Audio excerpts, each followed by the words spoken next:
Big discussion. నేను రవిశంకర్ వెళ్ళ.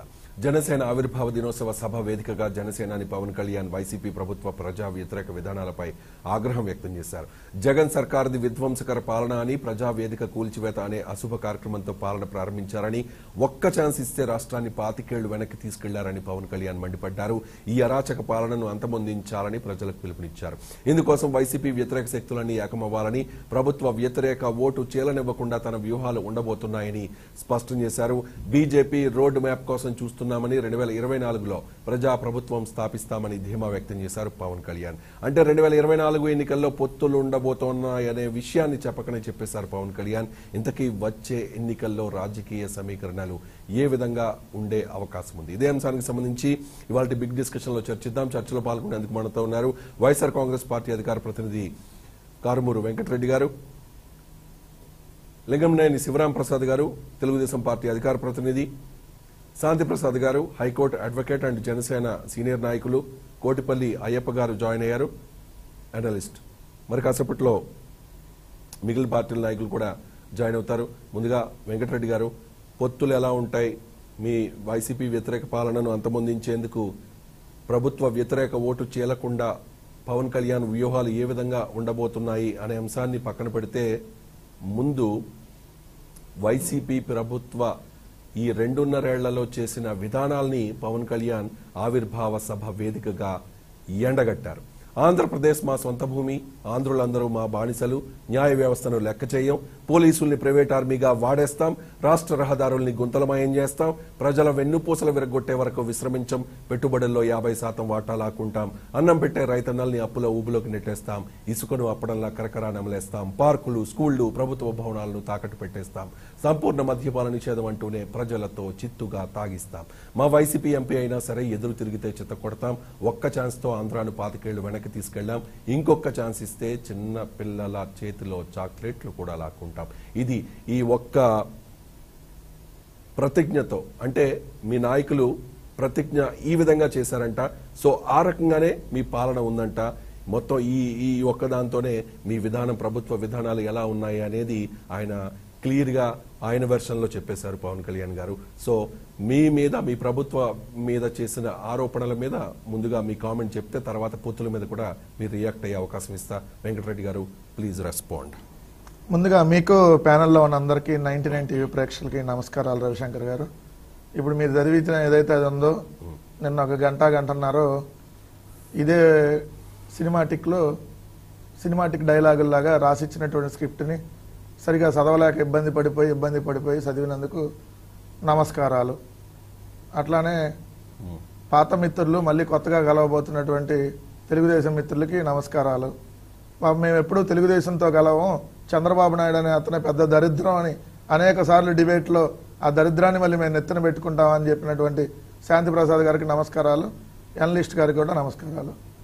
ఎందుకంటే మీకు కొత్తగా అవసరం లేదు, మీరు ఛానల్ కాబట్టి మీకు అవసరం లేదు. ఏంటంటే నమస్కారాలు అందరికీ. సరే, 99 టీవీ ప్రేక్షకులకు కూడా. ఎందుకంటే నిన్న ఒక అద్భుతమైనటువంటి కామెడీ జరిగింది. జగన్మోహన్ రెడ్డి గారే నా టార్గెట్, నేను పార్టీ పెట్టింది అందుకే, 2014లో పార్టీ పెట్టినా తెలుగుదేశం బీజేపీకి సపోర్ట్ అందుకే చేశా, జగన్మోహన్ రెడ్డి గారిని అధికారంలోకి రానియకుండా ఉండటం కోసమే పార్టీ పెట్టా. 2019 ఎన్నికల్లో ప్రభుత్వ వ్యతిరేక ఓటు వన్ సైడ్గా జగన్మోహన్ రెడ్డి గారికి పడకుండా నేను మిగిలిన రాజకీయ పార్టీలతో కలిపి పోటీ చేశా. చంద్రబాబు నాయుడు ఆ డైరెక్షన్లో నన్ను పోటీ చేయమన్నాడు. సో మళ్ళీ ఇప్పుడు రేపు 2024లో మళ్ళీ జగన్మోహన్ రెడ్డి గారికి వ్యతిరేకంగానే నేను ఎవరితో అయినా కలిసి వెళ్ళడానికి సిద్ధంగా ఉన్నా. క్లియర్ కట్గా ఆయన స్టాండ్ ఆయన అనేక సందర్భాల్లో ప్రూవ్ చేసుకున్నాడు. నా టార్గెట్ జగన్మోహన్ రెడ్డి గారు, నేను దానికోసం ఎవరితో అయినా వెళ్తా, ఎవరినైనా ముఖ్యమంత్రులు చేయడానికి ప్రయత్నిస్తా, ఎవరికైనా నేను ఏ పార్టీతో అయినా అన్కండిషనల్గా వెళ్తా అని క్లియర్ కట్గానే చెప్పాడు. మేము ఎన్నోసార్లు చెప్తానే ఉన్నాం, చంద్రబాబు నాయుడు గారి డైరెక్షన్లోనే పవన్ కళ్యాణ్ నడుస్తాడు, ఇది స్పష్టం అని చెప్తే శాంతిప్రసాద్ గారు చాలా డిబేట్లో మేము అసలు వాళ్ళతో కలవం అంటే నేను చెప్పా, అన్న ఇప్పుడే ఎందుకు తొందర, మీ నాయకుడు తీసుకునే నిర్ణయం మీద మీరు కట్టుబడి ఉండాల్సిందే, అవన్నీ రేపొద్దున భవిష్యత్తులో కనపడతాయి అన్న దాంట్లో క్లియర్ కట్. నేను సింగిల్గా అధికారంలోకి వస్తా, నేను ఏ రాజకీయ పార్టీతో పొత్తుల్లో ఉండను, తెలుగుదేశంతో అసలు ఉండను అని చెప్పలేదు. క్లియర్ కట్గా బీజేపీ రోడ్ మ్యాప్ కోసం వెయిట్ చేస్తున్నా అంటే చంద్రబాబు నాయుడు గారి డైరెక్షన్ లో బీజేపీలోకి వెళ్ళాడు కాబట్టి అయ్యా ముగ్గురం కలిసి వెళ్దామని బీజేపీని రోజు అడుగుతూ ఉంటే వాళ్ళు పట్టించుకోవటం లేదు. అందుకని ఆ రోడ్ మ్యాప్ కోసం నేను వెయిట్ చేస్తున్నా.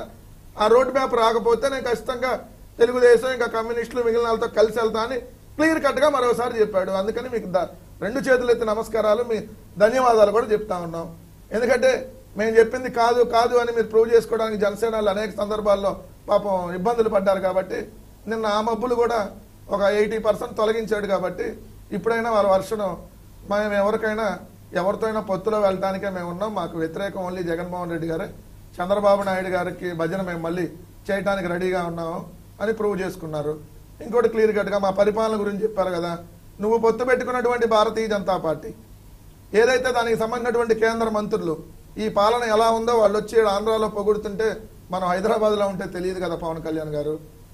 ఏదైతే గుజరాత్ 7వ స్థానంలో ఉంది స్కోచ్ అవార్డులో, మరి ఆంధ్ర మొదటి స్థానంలో ఉంది. మరి గుజరాత్ లో 7వ స్థానంలో ఉన్నటువంటి ఉత్తరప్రదేశ్ 7వ స్థానంలో ఉన్నటువంటి ఉత్తరప్రదేశ్ లో మరి వాళ్ళే అధికారంలోకి వచ్చారు. మరి వాళ్ళు ఇచ్చిన అవార్డులు తప్పని మీరు అంటున్నారా? మా పాలన బాగుందో లేదో అనేక ఎన్నికల్లో ప్రూవ్ అయింది.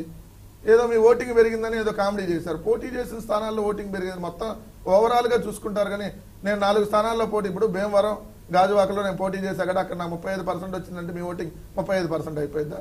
ఇంకా ఎందుకు మీ కార్యకర్తలు మభ్య పెడతారు?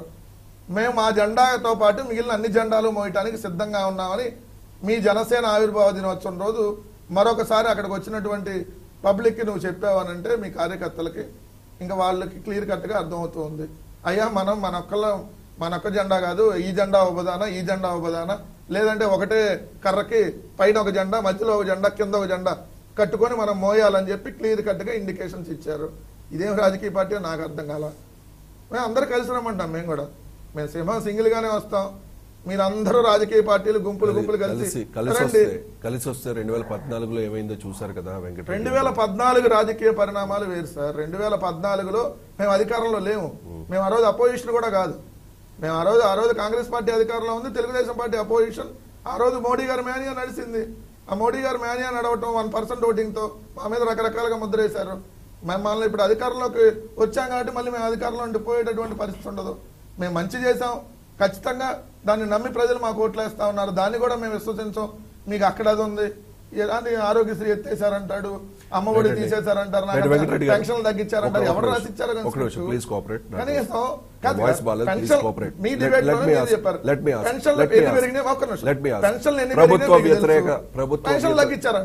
ప్రభుత్వ వ్యతిరేక ఓటు ఉందా లేదా, అది బలంగా ఉందా లేదా ప్రస్తుతం ఉన్న పరిస్థితుల్లో? ఆ ఓటు డివైడ్ అయిపోతే ఖచ్చితంగా వైఎస్ఆర్సీపీకి అనుకూలమైన అంశం. ఈసారి మళ్ళీ మీరు అధికారంలోకి వస్తే చిన్నపిల్లల చేతుల్లో చాక్లెట్లు కూడా తీసేసుకుంటారని చెప్పి ఆయన కూడా చెప్పారు కదా. సో ఈ అరాచక పాలనను అంతమొందించేందుకు అవసరమైతే ఏ పార్టీతోనైనా జట్టు కడతాం, పొత్తుల గురించి కూడా ఆలోచిస్తామని చెప్పి. సో ఒకసారి మాట్లాడుకున్న తర్వాత తెలుగుదేశం పార్టీ నాయకులతో వీళ్ళ డిమాండ్స్ వాళ్ళు చెప్తారు, వాళ్ళ డిమాండ్స్ వాళ్ళు చెప్తారు. సో చూద్దాం ఏం జరగబోతుంది అనేది. ఒక నిమిషం మాట్లాడతాం మీతో. ఒక నిమిషం మిగిలిన వాళ్ళ అభిప్రాయం. 2 నిమిషాలేనా? కానీ సార్, ఎందుకంటే ఇప్పుడు ఆయన అన్ని రకాలుగా గంట సేపు మా మీద ఏది విషం కక్కినప్పుడు, అదే వైసీపీ మీద విషం కక్కే సభను పెట్టుకొని ఆవిర్భావ దినోత్సవం మనం ఏం చెబుతాం, మన పార్టీ ఏంది, మన సిద్ధాంతాలు ఏంది, మనం రేపొద్దున భవిష్యత్తులో మనం సింగిల్ గానే వెళ్దాం, మనం మేము 25 సంవత్సరాల పాటు మేము 25 సంవత్సరాలనే వెయిట్ చేస్తా అన్నటువంటి పవన్ కళ్యాణ్, ఆ పార్టీలో వాళ్ళు రండి, ఈ పార్టీలో వాళ్ళు రండి, నేను వాళ్ళతో కలుపుకొని పోతా, వీళ్ళతో కలుపుకొని పోతా, అందరం కలిసి వైసీపీ మీద వ్యతిరేకంగా పోరాడదాం. నువ్వు పోరాడుతున్న ముందు నుంచి వైసీపీ మీద వ్యతిరేకంగానే కదా. మరి ప్రభుత్వ వ్యతిరేక ఓటు చేయలొద్దు అని అన్నప్పుడు మరి లాస్ట్ టైం ఎందుకు మీరు మిగిలిన పార్టీలతో కలిసి వెళ్ళలేదు? ఎందుకు బీఎస్పీ సిపిఎంతో వెళ్ళారు? ఆ రోజు చంద్రబాబు నాయుడు గారు డైరెక్షనే కదా, ఈ రోజు కూడా అదే డైరెక్షన్. నేను చెప్పిందే వాస్తవం, ఖచ్చితంగా అదే ప్రజలకు కూడా క్లియర్ కట్ గా అర్థం. గారు చంద్రబాబు నాయుడు గారి డైరెక్షన్ అయితే అదే గాజువాకలో, అదే భీమవరంలో బలమైన టీడీపీ అభ్యర్థుల్ని పెట్టరు కదండి చంద్రబాబు నాయుడు గారు. అంతే, అది కూడా ఒక పాయింట్. చంద్రబాబు నాయుడు గారు డైరెక్షన్ చంద్రబాబు నాయుడు గారు అవతరాలు ఎదగనీయడం అనే విషయం ఇప్పటికైనా పవన్ కళ్యాణ్ తెలుసుకుంటే బాగుపడతారు. కనీసం పవన్ కళ్యాణ్ ఎమ్మెల్యేనే అవుతాడు. చంద్రబాబు నాయుడు గారు వీళ్ళతో ఉన్నట్టుగానే ఉంటాడు, పవన్ కళ్యాణ్ తొక్కేస్తాడన్న విషయం ఇప్పుడన్నా గ్రహిస్తే ఆ జనసేన వాళ్ళకి ఎట్లాంటి పరిస్థితి ఎందుకు వచ్చింది? ఇలాంటి పరిస్థితి రాదు కదా. ఓకే వాళ్ళు మీకు సమాధానం చెప్తారు. రైట్. లింగంనేని శివరాం ప్రసాద్ గారు, పవన్ కళ్యాణ్ నిన్న చేసిన కామెంట్స్ ఆవిర్భావ సభలో చేసిన కొన్ని కీలకమైన ప్రకటనలు మీరు ఖచ్చితంగా ఫాలో అయ్యే ఉంటారు. మీరు దీన్ని స్వాగతిస్తారా? పవన్ కళ్యాణ్ చేసిన కామెంట్స్, వచ్చే ఎన్నికల్లో వైసీపీ వ్యతిరేక ఓటు ఏదైతే ఉందో దాన్ని చీలనివ్వకుండా మా వ్యూహాలు ఉండబోతున్నాయంటే ఆయన ఇండైరెక్ట్ గా ఏం చెప్పారంటే పొత్తులు ఉండబోతున్నాయి అనేది క్లారిటీ ఇచ్చేశారు. సో దీన్ని మీరు స్వాగతిస్తున్నారా? శివరాం ప్రసాద్ గారు. రవిశంకర్ గారు నమస్కారం. నమస్తే అండి. శాంతి ప్రసాద్ గారికి, అనలిస్ట్ గారికి నమస్కారం. అలాగే ఎంతసేపు తన ఉక్రోషాన్ని ఆక్రోషాన్ని ఆసువుగా వెలబుచ్చిన మిత్రుడు వెంకటరెడ్డి గారికి నమస్కారం. ఇప్పుడు మీరు ఒకటి అడిగారు ఏంటంటే పొత్తులు, ఇది పొత్తులకి ఇంకా సమయం ఉంది, అదేం క్లారిటీ రాలా. కాకపోతే ఒకటి, పవన్ కళ్యాణ్ గారు నిన్న చేసిన దాంట్లో, నిన్న చేసిన ప్రసంగంలో ఒకటి క్లారిటీ ఉంది. ఏంటంటే ఆయన ప్రస్తుత రాజకీయ పరిస్థితి ఎలా ఉంది అనేది బేరీ చేసుకున్నారు. ఏ విధంగా ఉంది? ఎమర్జెన్సీ సమయంలో, కాంగ్రెస్ పార్టీ ఎమర్జెన్సీ పెట్టిన సమయంలో ఏ విధంగా అన్ని పక్షాలు ఏకమవ్వాల్సిన పరిస్థితుల్లో రాజ్యాంగ వ్యవస్థలు ఏ విధంగా భ్రష్టు పట్టినాయో, అట్లాగే ప్రజాస్వామ్యం ఏ విధంగా దెబ్బతినబోయిందో, మానవ హక్కులు ఏ విధంగా హరించబడ్డాయో, ఆ రోజున అన్ని పక్షాలు కలిసి ఒక సిద్ధాంత విభేదాలు కూడా మర్చిపోయి ఎడమొఖం పెడమొఖంగా ఉన్న పార్టీలు కూడా కలిసి ఆ రోజున కాంగ్రెస్ పార్టీని ఓడించిన పరిస్థితి చూసాం. దాన్ని నిన్న ప్రసంగంలో క్లియర్ గా ఆయన చెప్పడం జరిగింది. ఇవాళ ప్రస్తుతం అది ఆయన ఒక అవగాహన జరిగింది. తర్వాత కర్తవ్యం ఏంటి అనేది కూడా ఆయన చెప్పారు. కర్తవ్యం ఏంటి అంటే, ప్రస్తుతం కుల మత ప్రాంతీయ వర్గ విభేదాలు రెచ్చగొట్టి అరాజక అవినీతి పాలన, పౌరుల ప్రాథమిక హక్కులకు భంగం కలిగించే పరిపాలన, పోలీసు వ్యవస్థని ఉపయోగించుకొని అరాచకంగా పరిపాలిస్తున్న పాలనని చూస్తున్నాం. ఈ రోజున ప్రజల యొక్క ప్రాథమిక హక్కులకి భంగం కలిగింది, రాజ్యాంగం సంక్షోభంలో పడింది, వ్యవస్థలను అటాక్ చేస్తున్నారు, న్యాయ వ్యవస్థను కూడా అటాక్ చేసిన పరిస్థితి చూసాం. కాబట్టి ఈ రోజున ఆ రోజు ఎమర్జెన్సీ పెట్టినప్పుడు ఉన్న పరిస్థితి ఇవాళ ఆంధ్రప్రదేశ్ లో ఉత్పన్నమైంది. కాబట్టి దీనికి పార్టీలన్నీ మన సొంత ఎజెండాలు వదిలేసి ప్రజా సంక్షేమం కోసం, రాష్ట్ర సంక్షేమం కోసం ఏకమవ్వాల్సిన అవసరం ఉందనేది ఒక కర్తవ్యంగా నిర్దేశించుకున్నట్టు కనపడుతుంది. రైట్ అండి. లక్ష్యం ఏంటి? లక్ష్యం ఏంటి? రవిశంకర్ గారు, లక్ష్యం ఏంటంటే ఈ యొక్క అరాచక పరిపాలన అందరూ కలిసి గద్దెదించాలి. కాబట్టి వ్యతిరేక ఓటును, వైసీపీ వ్యతిరేక ఓటును చేయకుండా ఉంచడం అని దాంట్లో నేను నా పాత్ర పోషిస్తాను, అన్ని పక్షాలని ఏకంగా ఉంచుతాను. ఇవాళ ఒక ఛాన్స్ అని వచ్చిన తర్వాత ఇన్ని అరాచకాలు, ఇన్ని అవినీతి, ఇన్ని భ్రష్టు పట్టిన పరిపాలన, ఇంత అరాచక పాలన, ఇంత విధ్వంసం జరుగుతున్నప్పుడు రాష్ట్రాన్ని 25 ఏళ్ళు వెనక్కి తీసుకెళ్లిన పరిస్థితిలో మరలా అదే ఇంకొకసారి వస్తే చాక్లెట్లు కూడా శివరాం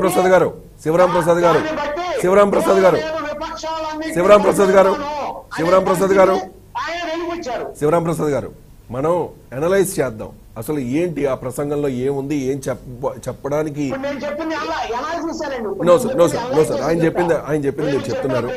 ఆయన చెప్పింది మీరు చెప్తున్నారు. ఒక నిమిషం సార్. టీడీపీతో జతకట్టే అవకాశాలు ఉన్నట్లుగా ఇండైరెక్ట్ గా క్లియర్ గా చెప్పేశారు. 2014 మళ్ళీ రిపీట్ అయ్యే అవకాశం ఉంది. అప్పుడు బీజేపీ, టీడీపీ అండ్ జనసేన కలిసి పోటీ చేశాయి. బట్ జస్ట్ సపోర్ట్ ఇచ్చారు. బట్ ఇప్పుడు ఏమంటున్నారంటే ప్రజా ప్రభుత్వం కోసం అన్ని పక్షాలని కలుపుకుని వెళ్తాం, ప్రజా వ్యతిరేక ఓటు చీలనివ్వకుండా చేస్తామని చెప్తున్నారు. మరి చంద్రబాబు నాయుడు గారు దీనికి ఒప్పుకుంటారా ఈ కండిషన్స్ కి? మరి రీసెంట్ గా అసెంబ్లీలో ఒక నిమిషం సార్, లెట్ మీ సార్, నా గొంతు పోలేదు, ప్లీజ్ కోఆపరేట్. చంద్రబాబు నాయుడు గారు ఒప్పుకుంటారా? రీసెంట్ గా అసెంబ్లీ సమావేశాల్లో ఆయన ఆవేదనను, అసహనాన్ని వెళ్ళగక్కి నేను సీఎం అయిన తర్వాతే మళ్ళీ అసెంబ్లీలో అడుగు పెడతానని చెప్పారు కదా. ఇప్పుడేమో పవన్ కళ్యాణ్ గారు అభిమానులు ఏమంటారు, సీఎం అంటారు. దానికి ఇంకా టైం ఉందని చెప్పి పవన్ కళ్యాణ్ గారు రిప్లై ఇస్తారు. ఇప్పుడు చంద్రబాబు నాయుడు గారు ఒప్పుకునే అవకాశం ఉందా? చంద్రబాబు నాయుడు గారు ఏం చెప్తారు, శపథం పూనారు ఖచ్చితంగా మళ్ళీ సీఎం అయ్యాక అసెంబ్లీలో అడుగు పెడతానని చెప్పి. మరి చంద్రబాబు నాయుడు గారు సీఎం అయితే పవన్ కళ్యాణ్ అభిమానులు ఒప్పుకుంటారా? ఇక్కడ ఒక చిన్న క్లాష్ వచ్చే అవకాశం ఉంది కదా. ఏమీ ఇక క్లాష్ ఉండదండి. ఈ ప్రశ్న మిమ్మల్ని కాస్త ఇబ్బంది పెట్టొచ్చు, బట్ మనం నాకేం మాట్లాడుకోవాల్సింది. ఇబ్బంది లేదండి, ఏం ఇబ్బంది లేదు. ఇది ఇబ్బంది పడే ప్రశ్న కాదు. క్లారిటీ నిన్న మీరు ప్రసంగం మొత్తం వినుంటే, ప్రసంగం మొత్తం పవన్ కళ్యాణ్ గారి ప్రసంగం మొత్తం వినుంటే దాంట్లోనే క్లారిటీ ఉంది. 3 సార్లు విన్నా సార్. క్లియర్ గా చెప్తున్నాడు ఒక విధ్వంస పాలనని తప్పించాలి, విధ్వంసకరమైన పరిపాలన నుంచి విముక్తి కావాలి రాష్ట్రం అనేది ఆయన చెప్పారు. అంటే చాలా కూడా సిద్ధమయ్యే విషయం కూడా చెప్పారు. ఇక్కడ ఏం జరుగుతుంది, పొత్తులు ఎట్లా ఉంటాయి, ఆ చర్చలు అవి తర్వాత అసలు ఉంటాయా లేవా అనేది కూడా అప్పుడే క్లారిటీ లేదు. సరే, దాని మీద చర్చలు జరిగిన తర్వాత పవన్ కళ్యాణ్ గారి మా పార్టీ అధిష్టానం చంద్రబాబు నాయుడు గారు కానీ క్లారిటీ ఇస్తారు అన్నిటి మీద. ఆ క్లారిటీ వచ్చే వరకు మనం ఇఫ్లు బట్టి మీద ఆధారపడాల్సిన పని లేదు. కానీ ఒక కామన్ లక్ష్యం ఏంటంటే ఈ ప్రభుత్వం అరాచక ప్రభుత్వాన్ని గద్దె దించాలి. కాబట్టి గద్దె దించడం కోసం ప్రభుత్వ వ్యతిరేక ఓటు చేయలేకూడదు. 2009లో కనపడింది కదా, ఆ రోజు చిరంజీవి గారు పార్టీ పెడతాం మూలానే మన కాంగ్రెస్ అధికారంలోకి రాగలిగింది అనేది అక్కడ క్లారిటీ వస్తుంది. మొన్న కూడా అంతే 10% ఓట్లు ఉన్నాయి. ఇవాళ ఆ రోజున అన్ని తెలుగుదేశానికి వ్యతిరేకంగా పడబట్టి జగన్మోహన్ రెడ్డి గారు అధికారంలోకి వచ్చారు. 151 వచ్చిందని చెప్పి ఆయన విర్రవీగుతున్నారే, ఆ 151 10,000 అవటానికి ఎంతసేపో పట్టదు. అది తెలియక విర్రవీగారు అందరినీ అన్ని వ్యవస్థల్ని 23 రెండు అవడానికి కూడా ఇప్పుడే టైం ఉంది సార్, ఇంకా ఎక్కువ టైం కూడా లేదు. 23 రెండు అవ్వాలంటే ఇప్పుడు మీరు 23 మంది రాజీనామా చేశారు అనుకో, 2 అవుతాయి. 2022లోనే 2 అవుతాయి. అది మర్చిపోయినట్టున్నారు. 2022లోనే రెండు తీసుకొని వస్తాం. ఫస్ట్ రౌండ్ లో క్రాస్ టాక్. ఒక్క నిమిషం సార్,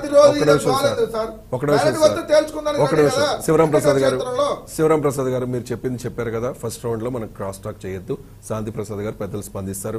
శాంతి ప్రసాద్ గారు మీరు స్పందించండి ప్లీజ్. రవిశంకర్ గారు, మీకు ప్యానల్ ఉన్న మా పెద్దలకు సోదరులకు చూస్తున్న నమస్కారం. పాపం మా వెంకటరెడ్డి చాలా ఆవేశపడిపోయాడు, చాలా ఆనందపడిపోతున్నాడు. ఇది ఎట్లా ఉందంటే, 4 గుడ్డోళ్ళు ఒక ఏనుగు దగ్గరికి వెళ్ళి దాన్ని తడువుకుంటూ చూసి వాళ్ళకి ఏది అర్థమైంది అదే చెప్పారంట.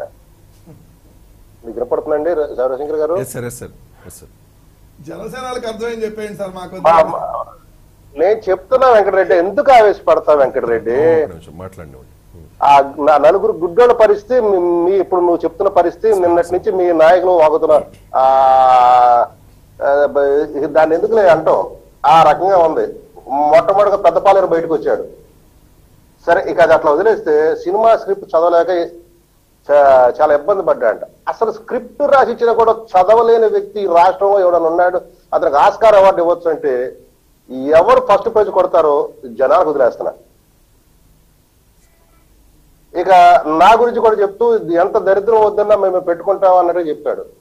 అసలు మీకు పవన్ కళ్యాణ్ గారు మాట్లాడిన దాంట్లో మీకు ఏం అర్థమైందో, మీకు బిట్వీన్ ది లైన్స్ తీసుకొని మీకు అనుకూలంగా ఉన్న పచ్చ కెమెరాలోకి లోకంతా పచ్చ కనపడుద్దంట. వాడు నువ్వు ఏది చూపించి ఏ రంగు చూపించడం అది పచ్చగానే ఉందంటాడు. ఈ వైసీపీ వాళ్ళ పరిస్థితి కూడా అంతే. ఎంతసేపు ఎదుటోడికి ముద్రేయాలనేది తత్వం తప్ప వీళ్ళకి వాస్తవాలు చూడాలనేది లేదు. తర్వాత చాలా ముఖ్యమైన అత్యంత అద్భుతమైన విషయం వెంకటరెడ్డి చెప్పాడు. ఒకసారి ఓటింగ్ పడితే అది స్థిరమైన ఓటింగ్ ఎట్లా అవుతుంది అని. మేము చెప్పింది అదే, పవన్ కళ్యాణ్ చెప్తుంది కూడా అదే. వెంకటరెడ్డి కరెక్ట్ గా మాట్లాడావు ఈ విషయంలో. నీకు వచ్చే 51% ఓటింగ్ అది నీ ఓటింగ్ కాదు, అదే చీలబోతుంది. నీకు ఆ ఓటు మిగలదు. పవన్ కళ్యాణ్ చెప్పిన ఆ మాట నీకు అర్థం కాకపోతే మేము చేయగలం. ఎప్పుడు కూడా పవన్ కళ్యాణ్ ప్రసంగాన్ని మీరు పీస్ మీల్ గా తీసుకుంటే మీకు ఎవరికి అర్థం కాదు. ఇందాక నేను చెప్పినట్టుగా ఏనుగు 4 గుడ్డోళ్ళు పట్టుకొని చదువుకుంటూ వాళ్ళ సమాధానం చెప్పట్టుగానే ఉంటుంది. ఎప్పుడు కూడా పవన్ కళ్యాణ్ గారి ప్రసంగాన్ని సంపూర్ణంగా చరిత్రతో గతంలో మాట్లాడిన మాటలతో లింక్ చేసుకుని చదివితే మీకు అర్థం అవుతుంది. వైసీపీ వ్యతిరేక ఓటును చీలనేమో అన్నాడంటే దాని అర్థం పొత్తులతో వెళ్తామని కాదు. ప్రజల దగ్గర ఉండి ఆ వ్యతిరేక ఓటును చీలనేమో గుండ గుర్తుగా మాకు వచ్చేలా మేము చేసుకుంటాం. అర్థం చేసుకునేవాడికి అర్థం అవుద్ది. అర్థం చేసుకోలేక పచ్చకాయలతో ఆ పచ్చరాగంతో భయపడేవాడికి ఆ ఏడుగురు పట్టుకునే నలుగురు గుడ్డలు తడుకునే వాళ్ళకి మనం ఏం చేయాలి, వాళ్ళ బతుకు అంతే. ఇకపోతే వ్యక్తిగత రాజకీయ లాభాలు వదులుకొని ఆలోచన చేయాలన్నాడు. 2014లో పవన్ కళ్యాణ్ గారు వ్యక్తిగత లాభాలు వదులుకున్నాడు. తన రాజకీయ ఎదుగుదలను కూడా పణంగా పెట్టి మద్దతు ఇచ్చాడు. ఇప్పుడు ఎవడైనా కావాలనుకుంటే ఆ రకంగా రమ్మంటున్నాడు. అంటే నేను ముఖ్యమంత్రిని కాబోతున్నాను, నన్ను ముఖ్యమంత్రిని చేయి, రాబోయేది నా ప్రభుత్వం, నీకు ఇష్టమైతే నాకు సపోర్ట్ చేయి, లేదా నీ పనులు చూసుకో. అది అక్కడ సారాంశం. ఆ మాత్రం గ్రహింపు కూడా లేకుండా ఇష్టం వచ్చిన రీతిలో ఇష్టారీతిన పిచ్చి పిచ్చి కథనాలు, వండి వార్చిన కథనాలు, అదిగో మేము చెప్పాను చూసా, ఇదిగో మేము చెప్పాను చూసా. ఏంది మీరు చెప్పింది? మీరు అట్లానే ఉండండి. మీరు అన్న మాటే వాస్తవం. స్థిరమైన ఓటింగ్ ఎవరికి ఉండదు, ఆ ఓటే చీలుస్తారు. పొత్తుల గురించి భవిష్యత్తు ఆలోచిస్తా అన్నాడట. ఒకటే, ఇందాక నేను చెప్పినట్టు కూడా వస్తే మా వెనకాల నడవాల్సిందే తప్ప మేము ఎవడనకాల నడవం. ప్రజాప్రభుత్వం ఏర్పాటు చేస్తాడు. ప్రజాప్రభుత్వం అనే దాంట్లో అక్కడ ఉండేది భాజపా, జనసేన మాత్రమే. ఇది స్పష్టంగా మీరు రాసి పెట్టుకోండి. సార్ మరి అర్థం కాకపోతే మిమ్మల్ని దేవుడు కూడా మిమ్మల్ని కాపాడలేడు. మీరు ఇదే అహంభావం, అహంకారం, కళ్ళు నెత్తికెక్కిన మనస్తత్వంతో మీరు జనాల్లోకి వెళ్ళండి. మీకు నవరత్నాలు ఉన్నాయి కదా, మీ ఎన్ని రత్నాలు ఉంటాయో ఎన్ని రత్నాలు పడితే తర్వాత జనాలు చూపిస్తారు. పిలుపునిచ్చింది రాజకీయ పార్టీలకు కాదు, ప్రజలకి. వ్యతిరేక ఓటు చీల్చొద్దు అన్నది ప్రజలకు ఇచ్చిన ఆ పిలుపది. అది మీకు అర్థం కాకపోతే అది మాకు సంబంధించిన వ్యవహారం కాదు. మీ ఇష్టంగా, మీ ఇష్టారాజ్యంగా ఆ పెద్ద పాలేరు దగ్గర నుంచి పాలేరులు, ఆ గణాలు, ఇక చాలా చాలా ఉంటాయి. వీళ్ళకి వర్ణించాలి. వచ్చిన అనాలిసిస్ మీరు చేసుకోండి. ఈ రోజుకి నా మొహం మీద అదే నవ్వు ఉంది. ఈ రోజుకి అదే మాట చెప్తున్నాను. ఇక్కడ రేపు రాబోయేది వైసీపీ ప్రభుత్వాన్ని కూల్చే భాజపా, జనసేనతో కలిసిన రాజకీయ సమీకరణ. ఆ రాజకీయ సమీకరణను బలోపేతం చేస్తానికి ఒక బృహత్తర ప్రణాళిక రచించుకొని మేము వెళుతున్నాము. మమ్మల్తో ఎవడన్నా కలవాలి, వ్యతిరేక ఓటు చేయకూడదు అనుకుంటే మేము 2014లో చేసిన త్యాగాన్ని మీరు గుర్తు పెట్టుకుని మీరు ఆ త్యాగం చేసి రండి మా వెనకాల. తప్పితే మేము ఇది అర్థం చేసుకోలేక మాట్లాడుకోండి, మాట్లాడుకోండి, జనాల్లోకి వెళ్ళండి. శాంతిప్రసాద్ గారు ఆ త్యాగాలు చేయడానికి పవన్ కళ్యాణ్ గారు అప్పుడు త్యాగాలు చేశారని మీరు అంటున్నారు కదా. 2024లో ఆ త్యాగాలు చేయడానికి తెలుగుదేశం పార్టీ నాయకులు సిద్ధంగా ఉన్నారా, ఉంటారా? ఉంటే ఉంటారు, లేకపోతే లేదు సార్. అది వాళ్ళ ఇష్టం సార్, వాళ్ళ ఇష్టం. అది వాళ్ళ ఇష్టం. దాన్ని మేమెట్లా అడుగుతాం? అది వాళ్ళకు వాళ్ళు చూసుకోవాలి. ఈ ప్రజాకంటక, ఈ మోసపూరిత, ఈ అవినీతిమయమైన ఈ ప్రభుత్వాన్ని దించాలి. ఈ అహంభావంతో కొట్టుకుపోతున్న ఈ దున్నపోతు పాలన ఆపాలి అంటే ఆయన చెప్పింది అదే. ఆ పదం కూడా ఉపయోగించాడు. Right sir. అంటే అన్నాడు. అంటే సార్ ఇక్కడ ప్రజా ప్రభుత్వం అన్నారు కానీ జనసేన ప్రభుత్వం అని కానీ, జనసేన బీజేపీతో కలిసి ఉన్న ప్రభుత్వం అని కానీ అనలేదు కదా. దాన్ని వైసీపీ నాయకులు పాయింట్అవుట్ చేస్తున్నారు, హైలైట్ చేస్తున్నారు. అందుకనే మీకు కింద ఉదాహరణ చెప్పాను సార్. నలుగురు గుడ్డోళ్ళు ఏనుగురు పట్టుకుని తడుకుంటే ఏం కనపడుతుంది అనేది, వాళ్ళు ఏం చెప్తారనేది. వీళ్ళది అదే తంతు.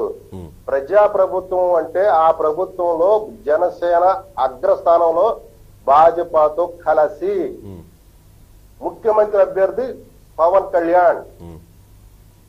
భవిష్యత్తులో నేనే ఈ అధికారంలో రాబోతున్నా, తీసుకొస్తాను.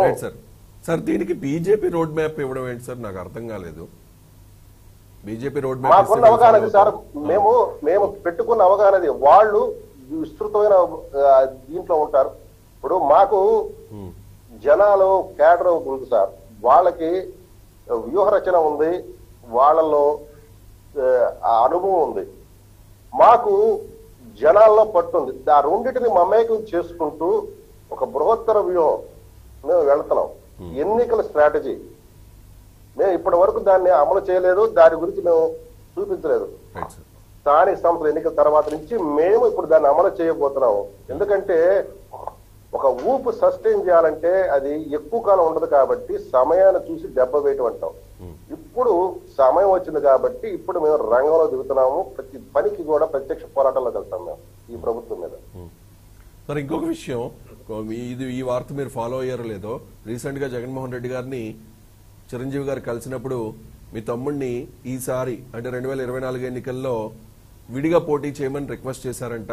దానికి చిరంజీవి గారు మా తమ్ముడు నా మాట వినడు అని చెప్పి అన్నారట.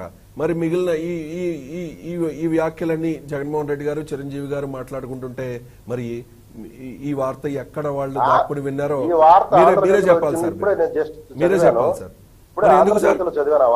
ఎందుకు సార్ ఇలాంటి దుష్ప్రచారం చేస్తున్నారు? అంటే మీ తమ్ముడు మాట కూడా వినడు అంటే మీ అన్నయ్య మాట కూడా వినని వ్యక్తివా నువ్వు అని చెప్పి ప్రొజెక్ట్ చేద్దాం అనుకుంటున్నారా పవన్ కళ్యాణ్ గారిని?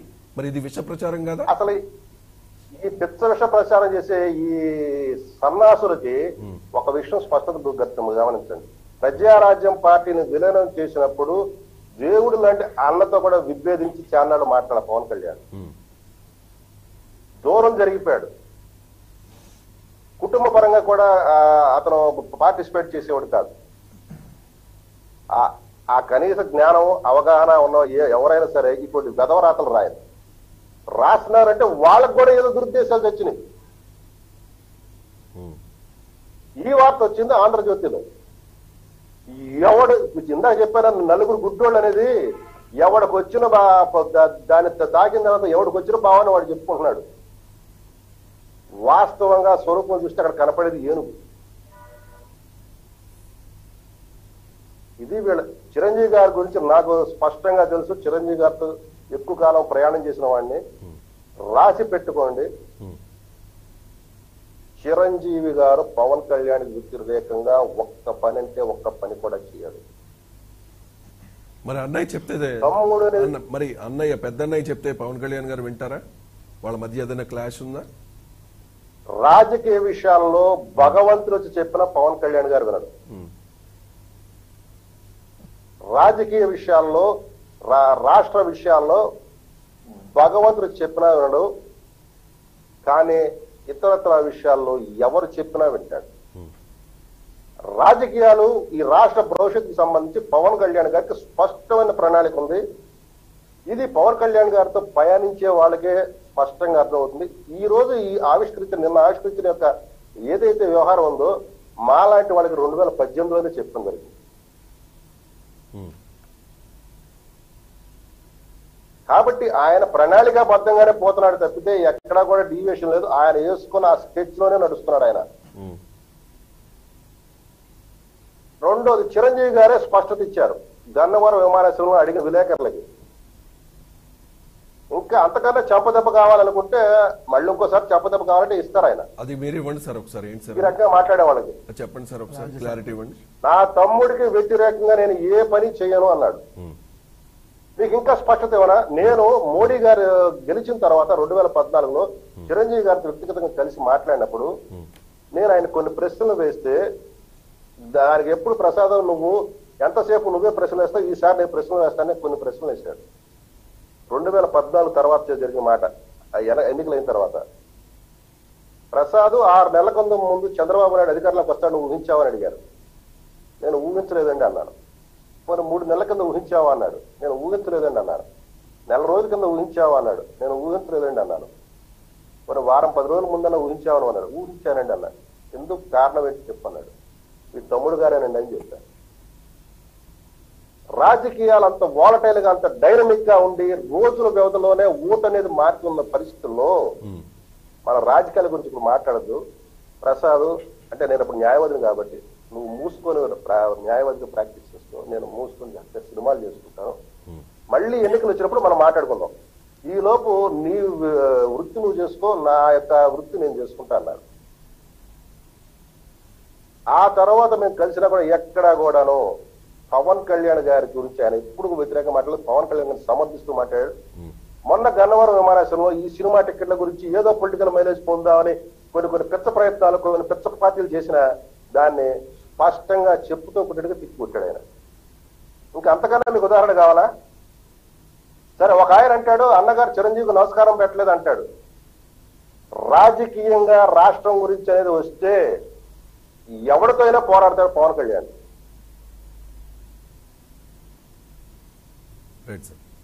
ఇది గుర్తు పెట్టుకోండి. దీనికి చిన్న ఉదాహరణ, కాంగ్రెస్ పార్టీలో ప్రజారాజ్యం పార్టీ విలీనం చేసినప్పుడు విభేదించిన బహిరంగంగా విభేదించిన ఏకైక వ్యక్తి పవన్ కళ్యాణ్. 4 సంవత్సరాల పాటు కుటుంబ సభ్యులతో మాట్లాడాల అంటే అతనికి రాజకీయం ఆ విషయాల్లో ఎంత మదన పడ్డాడు. ఒక చారిత్రాత్మకమైన సంఘటనలో మనం ఎందుకు మమేకం కాలేకపోయాము, చరిత్ర మార్చే పరిస్థితి వచ్చినప్పుడు ఆ యొక్క మదనంలోంచి వచ్చిందే ఈరోజు జనసేన. ఆ యొక్క తత్వం అర్థం చేసుకొని పిచ్చి పిచ్చి వాగులు వాగితే ఏదప్పుడు మాకు అధికారం వచ్చిందని, మాకు ఇదే శాశ్వత ఓటు బ్యాంక్ అనుకుని, ఇందాక మా వెంకటరెడ్డి చెప్పాడే ఎవరికి ఓటు బ్యాంక్ శాశ్వతం కాదని, ముఖ్యంగా పవన్ కళ్యాణ్ విషయంలో చెప్తా అనుకున్నాడే, తిరిగి రివర్స్ అదే ఆయనకే చెప్తున్నాను. ఎవరికి ఓటు బ్యాంక్ శాశ్వతం కాదు. రైట్ సార్, మళ్ళీ మాట్లాడతాం మీతో. అయ్యప్ప గారు, పవన్ కళ్యాణ్ స్పీచ్ మీరు ఫాలో అయ్యే ఉంటారు. ఇందుకు వచ్చే ఎన్నికల్లో రాజకీయ సమీకరణాలు ఏ విధంగా ఉండబోతున్నాయి అంటే చాలా మంది చెప్తున్నారు పొత్తులు ఉండకనే ఉంటాయి అని చెప్పకనే చెప్పేస్తారు పవన్ కళ్యాణ్ గారు అని చెప్పేసి. ఏ రకంగా చూడాలి, ఏ రకంగా రాజకీయ సమీకరణలు మారే అవకాశం ఉంది, మీ విశ్లేషణ ఏంటి? డిబేట్ లో ఉన్న ప్రతి ఒక్కరికి, మిత్రులకి, పెద్దలకి నా హృదయపూర్వక నమస్కారాలు. నిన్న పవన్ కళ్యాణ్ గారి మీటింగ్ కంటే కూడా అక్కడికి వచ్చినటువంటి జనం, అంటే గత 3 రోజులుగా ఆ సభా ప్రాంగణంలో వచ్చినటువంటి జనం ఏ రోజు మీటింగ్ అనేది తెలియకుండా ఉన్నటువంటి జనం, దాన్ని చూస్తేనే మనకు అర్థమవుతూ ఉంది పవన్ కళ్యాణ్ గారి రానున్న రోజుల్లో ఆయన ప్రభంజనం ఏంటి అనేది. అక్కడికి కూడా చాలా మంది, నాకు చాలా ఫేస్బుక్, వాట్సాప్ లో చాలా మంది చూస్తూ ఉన్నాను, ఎక్కడికక్కడ పోలీసులు కావాలని నిర్బంధించి నిలిపివేసినటువంటి జనం అయితే ఇంకొక 5 లక్షల మంది పైగా ఉంటారని చెప్పి మరో అంచనా. దాదాపుగా ఇటువంటి సభల్ని పెట్టేటువంటి క్యాపబిలిటీ ఉన్న వ్యక్తి ఒక పవన్ కళ్యాణ్ గారు మాత్రమే. లేదండి, పోలీసులు అయ్యప్ప గారు పోలీసులు ఎక్కడికక్కడ సపోర్ట్ చేశారండి. అంటే ఫస్ట్ లో ఆ రెస్ట్రిక్షన్స్ ఉన్నా కూడా తర్వాత కోఆపరేట్ చేశారు. దానికి పవన్ కళ్యాణ్ గారు కూడా థ్యాంక్స్ చెప్పారు పోలీసులకు. రైట్, పాయింట్కి వచ్చేద్దాం. రాజకీయ సమీకరణలు ఏ విధంగా మారే అవకాశం ఉంది? ఇప్పుడు చెప్తున్నారు మళ్ళీ తెలుగుదేశం పార్టీతో కలిసి ఈ జనసేన అండ్ బీజేపీ అలయన్స్ మొత్తం 3 పార్టీలు కలిసి మళ్ళీ 2024 ఎన్నికలకు వెళతాయనే ఊహాగానాలు ఊపందుకున్నాయి. అంటే పవన్ కళ్యాణ్ గారు కూడా దీన్ని ఎక్కడ ఖండించలేదు, కానీ పొత్తుల మీద తర్వాత మాట్లాడదామని చెప్పారు. సో పొత్తులు ఏ రకంగా ఉండే అవకాశం ఉంది? రాజకీయ సమీకరణలు ఏ రకంగా మారబోతున్నాయి ఆంధ్రప్రదేశ్ రాజకీయాలు? రాజకీయాల్లో శాశ్వత మిత్రులు, శాశ్వత విరోధులు ఉంటారండి.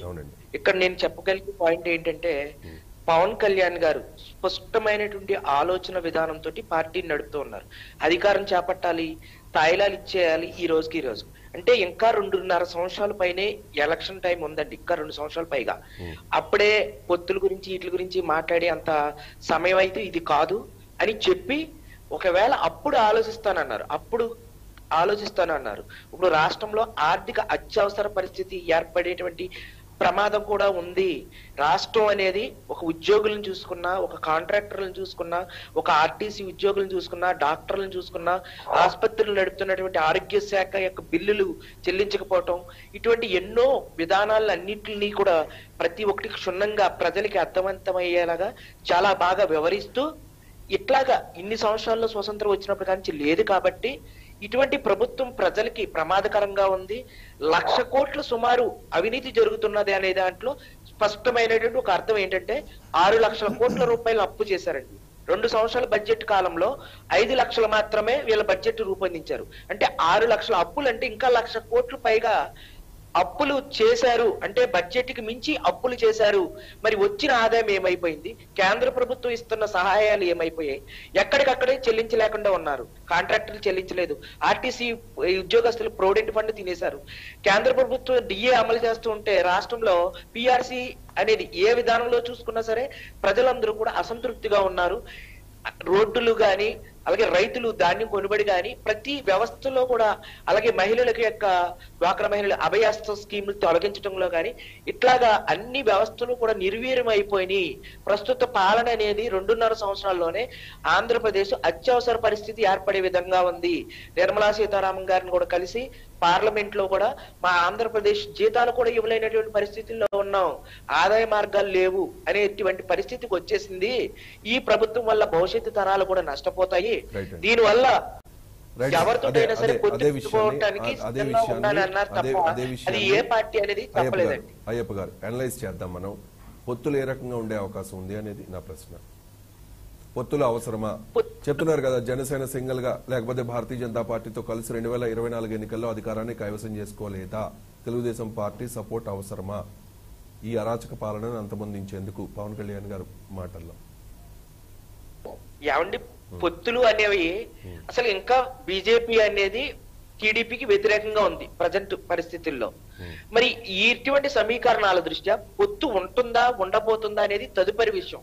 దాని గురించి తర్వాత ఆలోచిస్తానన్నారు, అంతేగాని పొత్తు ఖచ్చితంగా ఉంటుంది నేను ఆలోచిస్తాను అని చెప్పలేదండి. పొత్తులు ఉండవలసి వస్తే వైసీపీ వ్యతిరేక ఓటు, వైసీపీ ప్రభుత్వ వ్యతిరేక ఓటు చీలకూడదు అంటే దాని అర్థం ఏంటి? వైసీపీ వ్యతిరేక ఓటు చేలకూడదంటే ఒక టీడీపీతో పొత్తు అనేది మనం అనుకోకూడదండి. ప్రజాకంటక పాలన చేస్తున్నటువంటి ప్రతి ఒక్క ఓటర్ని ప్రభావితం చేసేలాగా జనసేన రానున్న రోజుల్లో బలపడనుంది. బీజేపీ యొక్క కేంద్రంలో ఉన్నటువంటి బీజేపీ అలాగే రాష్ట్రంలో జనసేన సంయుక్తంగా పోటీ చేస్తూ ఉంది. అది ఎలాగా అంటే బీజేపీకి ఎన్ని సీట్లు ఇవ్వాలి, జనసేన ఎన్ని సీట్లు తీసుకోవాలి, ఇంకా తెలంగాణలో ఎటువంటి పరిస్థితులు ఉన్నాయి, ఇట్లన్నిటిని అన్వయించుకుని ముందుకు వెళ్ళే పరిస్థితి ఉన్నదన్నారు. కానీ టీడీపీతో పొత్తు ఉంటుంది అని చెప్పి 100% ఎక్కడా చెప్పలేదు. అంటే కొంతమంది ఇంకా చాలా పార్టీలు ఉన్నాయండి, ఒక టీడీపీ అని మనం అనుకోకూడదు కదా. రాష్ట్రంలో సిపిఎం సిపిఐఏ కాకుండా నవోదయం పార్టీ ఉంది, దీని మీద గెలిచిన వ్యక్తి ఒక ఎమ్మెల్యే కూడా ఉన్నారు. ఇంకా చిన్న చిన్న పార్టీలు కూడా ఉన్నాయి. చెప్తారా మీరు? ప్రజాశాంతి పార్టీని కూడా చెప్తారా? అవి షేర్ లేదు కదా. మనం ప్రాక్టికల్ గా మాట్లాడుకుందాం అయ్యప్ప గారు, ప్రాక్టికల్ గా మాట్లాడుకుందాం. తెలుగుదేశం పార్టీ, వైఎస్ఆర్ కాంగ్రెస్ పార్టీ తర్వాత తెలుగుదేశం పార్టీ ఓట్ షేర్ ఎక్కువ మనకు తెలుసు కదా. రీసెంట్ గా కూడా వాళ్ళ ఓట్ షేర్ పెరిగిందని చెప్తున్నారు. పవన్ కళ్యాణ్ గారు ఏ రకంగా నేను చెప్పారు, అలాగే వాళ్ళు కూడా చెప్తున్నారు. అచ్చెన్నాయుడు గారు ఏం చెప్పారు? 160 సీట్లు వస్తాయని చెప్తున్నారు కదా. వాళ్ళ కాన్ఫిడెన్స్ వాళ్ళకు ఉంది. కాబట్టి ఏంటంటే ఒక గోల్ పెట్టుకుంటే ఈ వైసీపీ పాలనను అంతమొందించాలి, జగన్ సర్కార్ రాకూడదు. మళ్ళీ వైసీపీ నాయకులు చెప్తున్నారు మరో 30 ఏళ్ల పాటు జగన్మోహన్ రెడ్డి గారే సీఎం అని చెప్పి. నెక్స్ట్ టైం సీఎం అయితే జగన్మోహన్ రెడ్డి గారు పిల్లల చేతిలో చాక్లెట్లు కూడా లాగేసుకుంటారని వ్యంగ్యంగా పవన్ కళ్యాణ్ గారు అన్నమాట. So next YSR Congress party రాకూడదు అంటే ఖచ్చితంగా పొత్తులు ఉండాలి. ప్రాక్టికల్ గా మనం మాట్లాడుకుందాం. మరి 2019లో మనం చూస్తూ ఉంటే 2014లో సపోర్ట్ చేసినట్టు పవన్ కళ్యాణ్ గారు ఇండివిజువల్ గానే అంటే సిపిఎం సిపిఐ బిఎస్పీలతో కలిసి మాత్రమే చేశారు తప్ప టీడీపీ తోటి మనం పొత్తు పెట్టుకోలేదు అండి. ఇక్కడ 2019లో బీజేపీ అనేది పవన్ కళ్యాణ్ గారికి లేదు. ఈసారి 2024కి వచ్చేటికి బీజేపీ జనసేన అనేది కలుస్తాయని చెప్పి స్పష్టంగా చెప్పడం జరిగింది. అదే విధంగా వెళ్తాది అని చెప్పి జనసేన విశ్వనీయ సమాచార వర్గాల నుంచి సమాచారం అనేది రావటం జరిగింది. అంటే పొత్తు వ్యతిరేక ఓటు అనేది అసలు వైసీపీ విధానాల్లో ఉన్న లోపభూయిష్టమైన విధానాల్ని ప్రతి ఒక్కరికి చెప్పి జనసేన మీద నమ్మకం కలిగించి ఆ ఓటును పూర్తి స్థాయిలో జనసేన బీజేపీ కూటమికి పడేలాగా చూస్తాను అన్నారు. ప్రజాప్రభుత్వం అంటే ఏంటంటే ప్రజల ఆమోగ్యంతో ఎటువంటి తాయిలాలు మద్యాలు ఇవన్నీ ఇవ్వకుండా ఓటర్ని ప్రలోభ పెట్టకుండా ప్రజలు తమకు తామే స్వచ్ఛందంగా తన నమ్మిన పార్టీకి ఓటు వేసే విధంగా ఓట్లు వేసి గెలిపించిన ప్రభుత్వాన్ని ప్రజాప్రభుత్వం అంటారండి. ప్రజాప్రభుత్వం అంటే అన్ని పార్టీలతో కూటమి అని మనం అనుకోకూడదు. ఇక్కడ రైట్ అండి. వెంకటరెడ్డి గారు, శాంతి ప్రసాద్ గారు అడిగిన దానికి సమాధానం చెప్పండి. దాంట్లో ఒకటి, నేను రాసిచ్చిన స్క్రిప్ట్ సరిగా చదవలేదంటే శాంతి ప్రసాద్ గారు కోపం వచ్చింది. నేను ఎందుకన్నానంటే ఇప్పటం కదా ఇప్పటంలో నిన్న సభ జరిగితే ఎమ్మటం అని 4 సార్లు అంటే మరి రాసిచ్చిన సరిగ్గా చదవలేదనక ఏమన్నా మళ్ళీ ఒకసారి మీరు బ్యాక్ ప్లే చేశానండి. మనం పెట్టిన ఊరు ఏంది, ఆ ఊరు పేరు కూడా ఎమ్మటం ఏంటి. ఇంకా డెప్త్ వదిలే, పవన్ కళ్యాణ్ గారు మాట్లాడి పాత నా దగ్గర వీడియోలు ఉన్నాయి కానీ ఒక్కదానికే వస్తున్నా. చంద్రబాబు నాయుడు గారు మాట్లాడినవి ఉన్నాయి. ఒక్కదానికి నారా లోకేష్ మాట్లాడింది కూడా ఉన్నాయి. సార్ నేను ఆ ఓకే అండి. ఒక్కదాని నుంచి వేరే వెళ్తాం లేదు మరి మీరు రైట్. నేను ఆ ఒక్కదానికి వెళ్తాం వేరే దానికి వెళ్తా రెండు రైట్. సార్ మా ఓటు బ్యాంక్ అంతకు ముందు కూడా 45% ఉంది తెలియదేమో శాంతి ప్రసాద్ గారికి 2014 ఎన్నికల్లో 45% ఓట్ బ్యాంక్ మాకు తెలుగుదేశం మీ అందరికి కలిపిన దాంట్లో కూటమిగా మీరు అందరూ వస్తే వచ్చింది 1% తేడా 1.45%. సో మాకేదో కొత్తగా మేము నిన్నటికి నిన్న 50% మాకు ఓటింగ్ రాలా మీరేదో 4 పంచాయతీల్లోనో లేదంటే 2 జడ్పీటీసీలో వస్తే మాకింత ఓట్ బ్యాంక్ పెరిగిందని మీరు నిన్న మీ సభసాక్షిగా చెప్పుకున్నారు కదా ఆ ఓట్ బ్యాంక్ ప్రకారం మాకు ఈరోజు 50% కంటే ఎక్కువ పెరిగింది. సో మీరు మమ్మల్ని మా ఓటింగ్ ఏదో తగ్గింది. మీరు వైసీపీ తొట్టతొలిగా అధికారంలోకి వచ్చినప్పుడు మీరు ఎన్ని సీట్లు గెలిచారు? బీజేపీ కాంగ్రెస్ తోటి విభేదించి ఆ రోజున బయటకు వచ్చి మీరు ఎన్ని సీట్లతోటి మీ రాజకీయ ప్రస్థానాన్ని ప్రారంభించారు? టిఆర్ఎస్ పార్టీ 2 సీట్లతోటి మాత్రమే రాజకీయ ప్రస్థానాన్ని ప్రారంభించింది. మాది ఒక ఎమ్మెల్యే ఒక ఎంపీ బ్రదర్ బీజేపీ కూడా 2 సీట్లతో బ్రదర్ అయ్యప్ప గారు ప్రస్థానాన్ని ఒక ఎమ్మెల్యే ఎంపీ కాంగ్రెస్ బ్రదర్ కాదు కాదు సార్ రాజీనామా సొంతంగా పోటీ చేస్తే కాంగ్రెస్ ఇచ్చిందంటారు ఏంటండి అయ్యప్ప గారు మీ అనాలిసిస్ నిన్న అర్థమైంది. ఇప్పుడు మీ డిబేట్ లో మీ అనాలిసిస్ నాకు గొప్పగా అర్థమైందిలే కానీ ఏ రోజు మీటింగ్ లో తెలియలేదంట జనం ప్రభంజనం అంట ఆయన ప్రజారాజ్యానికి అంతకంతకంటే ఎక్కువ జనాలు వచ్చారయ్య బాబు. జనసేన మీటింగ్లు పవన్ కళ్యాణ్ మీటింగ్ లో జనాలు వస్తారు జనాలు రాకేం చేస్తారు సినిమా హీరోలు చూస్తారు జనాలు రాక ఎవరు వస్తారు రాజకీయ జీవితాన్ని మీరు అయ్యప్ప గారు సార్ మీరు ఆపితే నేను మాట్లాడతా. మీ అనాలిసిస్ మీరు చెప్పారు కదా మీ అద్భుత అనాలిసిస్ దానికి మళ్ళీ నేను కూడా నా వర్షం చెప్పాలి కదా. మేము రాజీనామా చేసి బయటకు వచ్చి సొంతంగా పార్టీ పెట్టి మా పార్టీ గుర్తుపై ఫ్యాన్ గుర్తుపై ఎంపీగా ఏంటండి కామెడీ ప్రసాద్ గారు కామెడీ ఆపేయండి కామెడీ లాపండి వినండి సార్ వీళ్ళందరూ మాట్లాడేటప్పుడు నేను విన్నా నా వర్షం వినకుండా మధ్యలో అడ్డుపడితే నేను అసలు ఊరుకోను. ఇందాక కొంచెం దున్నపోతుల ప్రభుత్వాలు అంటే గుంట నక్కల పార్టీలు ఎవరి దగ్గర గుంట నక్కగా దూరతామని వెళ్తున్నారని నేను కూడా డెప్త్గా వెళ్తా. ఇంకోటి ప్రజా ప్రభుత్వాలు ఏదైనా ప్రజా ప్రభుత్వాలే సార్ ప్రజల ద్వారా ఎన్నుకుంటేనే ప్రభుత్వం అయింది. మరి ఈయన ఆడి నుంచి వచ్చాడో నాకు తెలియదు. ప్రజల ద్వారా ఎన్నుకోకుండా ఆడి నుంచి ప్రభుత్వాలు వస్తాయి. చంద్రబాబు నాయుడు లాక్కున్నాడు కాబట్టి అడ్డాని ప్రభుత్వాలు అనుకుంటున్నాడు. అవి కాదు మేము ప్రజల ద్వారా ఎన్నుకుంటేనే ప్రభుత్వం అయింది. అంతకుముందు 2014లో కూడా ప్రజల ద్వారా ఎన్నుకుంటారు ప్రభుత్వం. అంతకుముందు 2009లో కూడా ఉమ్మడి ఆంధ్రప్రదేశ్లో కూడా ప్రజలు ఎన్నుకుంటారు ప్రభుత్వం అయింది. ఏదో దీంట్లో మళ్ళీ కొత్తగా వినండి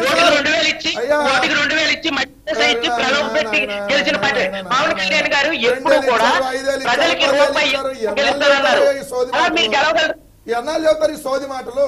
2 ఏళ్ళు ఇచ్చారు 5 ఏళ్ళు ఇచ్చారు 10 ఏళ్ళు ఇచ్చారు. ఇక సోది ఆపేయండి. ఈ సోది ఎవరికైనా ఇంటికి తిరిగి చెప్పండి ఇంటింటికి తిరిగి చెప్పండి. ఈ సోది చెప్తే నడవదు. వినండి సార్ ఎన్ని సీట్లు వస్తాయనుకుంటున్నారు మీరు? ఏది ఎవరికి మగతనంగా చెప్తారు మీరు ఎవరితో కలిసి వెళ్తారో మగతనంగా చెప్పే ధైర్యం ఉందా? ఎవరితో కలిసి వెళ్తామని చెప్పే ధైర్యం ఉందా? సింగిల్ గా మేము పోటీ చేస్తామని చెప్పేటటువంటి మగతనం ఉందా? ఎందుకంటే మళ్ళీ మాట్లాడతాను అనలిస్ట్ ముసుకోవడం నాకు అర్థం కాదు. నేను మగతనంగా పోరాడతా ఒక్కడే పోరాడతా ఒక్కడే పోరాడతాను. ఈ రాజకీయ జీవితంలో ఎన్ని చోట్ల పెట్టుకుంటారు టీచర్లు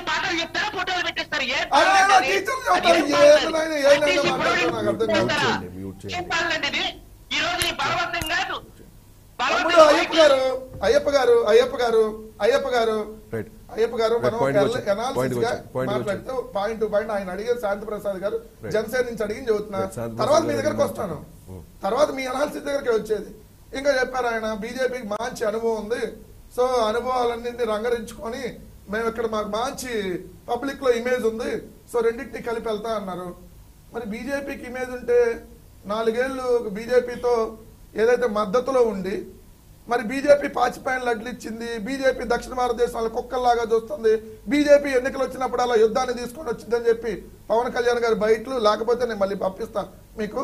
మరి అప్పుడు ఆ అనుభవం ఉన్నటువంటి బీజేపీ ఈ అనుభవాలే ఉందని చెప్పి బయటకు వచ్చి మళ్ళీ అనుభవాలన్నీ మళ్ళీ పోయినాయి అని చెప్పి 6 నెలల్లో అధికారం కోల్పోయినటువంటి అధికారం కాదు ఎలక్షన్ అయిపోయినటువంటి 6 నెలల్లో వెళ్ళి అన్కండిషనల్ గా మద్దతు తెలిపారా శాంతి ప్రసాద్ గారు? ఆ అనుభవం ఉన్న బీజేపీ ఏం చేస్తుందో మీరు చూస్తారు కదా. స్టీల్ ప్లాంట్ నమ్మకాలకి మంచి అనుభవం ఉన్న బీజేపీ, దాంతో మీరు కలిసి వెళ్తారు. ప్రత్యేక హోదాని మోసాలు చేసినటువంటి బీజేపీతో మంచి అనుభవం ఉందని మీరు కలిసి వెళ్తారు. వాళ్ళ అనుభవాలన్నింటినీ మీరు రంగరించుకొని వాళ్ళు ఇచ్చే రోడ్ మ్యాప్ని తీసుకొని మా ఆవిర్భావ దినోత్సవంలో వాళ్ళు ఏదో రోడ్ మ్యాప్ ఇస్తామని వెయిట్ చేస్తా వెళ్తున్నామని చెప్పేటటువంటి మీ అందరూ వెళ్ళమనే అంటున్నాం. మీ ఒక్కరికి తప్ప, శాంతి ప్రసాద్ గారికి తప్ప జనసేనలో ఉన్న వాళ్ళకి మిగిలిన అందరికి కూడా క్లియర్ కట్ గా చంద్రబాబు నాయుడు గారి డైరెక్షన్ అని అర్థం అవుతూ ఉంటే ఈయన మాత్రం మేము సీఎం అవటం కోసం అంట వాళ్ళందరినీ కలిసి రమ్మంటున్నారంట. ఎవరు నొత్తారా సార్? నాకు అర్థం కాల. మీరు సీఎం అవటం ఆయన అభిమానులే సీఎం అని అడుగుతుంటే చాలా టైం ఉంది ఆగండి అయ్యా అది చెప్పొద్దు అంటున్నాడు. ఆయన ఇంకా సీఎం కాదులే ఇప్పుడు చాలా టైం ఉంది మన ముందు చంద్రబాబు నాయుడుకి భజన వాడాలని చెబుతూ ఉంటే అది కాదు అని చెప్పి మీరు అదే విధంగా 2 years అండి. 2 years అని చెప్తున్నారు. మీకు కూడా అట్లా అర్థమైందా? 2 years టైం అంటే 2 years కదా. మీకు 2 years అని అర్థం మీకు చెప్పారా? మీకు 2 years అని అర్థమైతే చాలా చాలా బెస్ట్. మీకు ఏమైనా చెప్పారా? నెక్స్ట్ సీఎం చంద్రబాబు చెప్పలేదు కదా. వద్దులేండి, టైం ఉంది, 2 years టైం. నిదానం మనం మాట్లాడుకుంటే బాగుంటుంది సార్.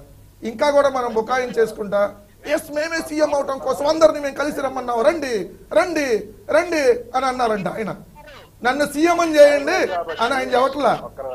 నన్ను సీఎం అని చేయమని చెప్పట్లేదు సార్. నిన్న బహిరంగ సభలో నన్ను సీఎం అని చేయండి మిగిలిన వాళ్ళందరూ కలిసి రమ్మని చెప్పాడా? ఆయన వైసీపీ వ్యతిరేక ఓటు చేల్చడానికి అందరూ కలిసి రండి అంటే ఏంటి? మనందరం ఒక కూటమిగా వెళ్దాం రండి. నేను బీజేపీకి ఒక రోడ్ మ్యాప్ ఇచ్చేవాళ్ళేమో ఇప్పుడు దాకా తెలుగుదేశంతో పొత్తు గురించి మాట్లాడటం లేదు.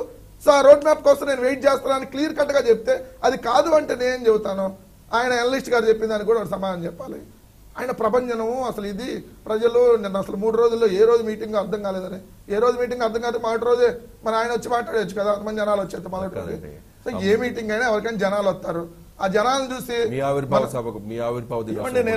చంద్రబాబు నాయుడు గారు వస్తే రారా, బాలకృష్ణ వస్తే రారా? రాదండి. ఎందుకు రారండి? ఆ టైంకి వస్తారండి. అదే పండగ వాతావరణం అండి ఇప్పటిలో. నేను చూసానండి, నేను వినండి సార్. కాదండి ఆవిర్భావ దినోత్సవం కూడా జరిగింది. జరిగింది కదా సినిమా హీరో ఎవరికైనా తెలిసిందా కనీసం? అదే మేము మీటింగ్లు పెట్టలేదు సార్. మేము బహిరంగ సభలో కాదు ఒక 20 రోజుల ముందు నుంచి ఒక పెద్ద బహిరంగ సభని ప్లాన్ చేసి జనాల సమీకరణ మేమేం చేయలేదు. అక్కడిక్కడ గ్రామ స్థాయి నుంచి మా ఆవిర్భావ సభ జరిగింది. గ్రామ స్థాయి నుంచి మా ఆవిర్భావ సభ జరిగింది. మా ఆవిర్భావం 12 ఏళ్ళు మా ప్రస్థానం దేశంలోనే లార్జెస్ట్ ఎంపీలలో 4వ పార్టీ, దేశంలోనే ఎమ్మెల్యే సీట్లు ఉన్నట్టు ప్రాంతీయ పార్టీలో నెంబర్ 5 పార్టీ. మీరు దయచేసి మాతో కంపేర్ చేయమండి. ఒక సీట్ వచ్చిన పార్టీని కాదండి, registered party, not recognized party. దాన్ని మీరు కంపేర్ చేసి ఓ జనాలు వచ్చేసారు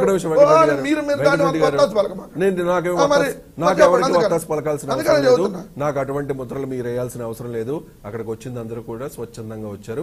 జన సమీకరణ జరగలేదు. అన్ని రాజకీయ పార్టీలకి స్వచ్ఛందంగానే వస్తారులే సార్. అన్ని రాజకీయ పార్టీలకి కార్యకర్తలు ఉంటారు.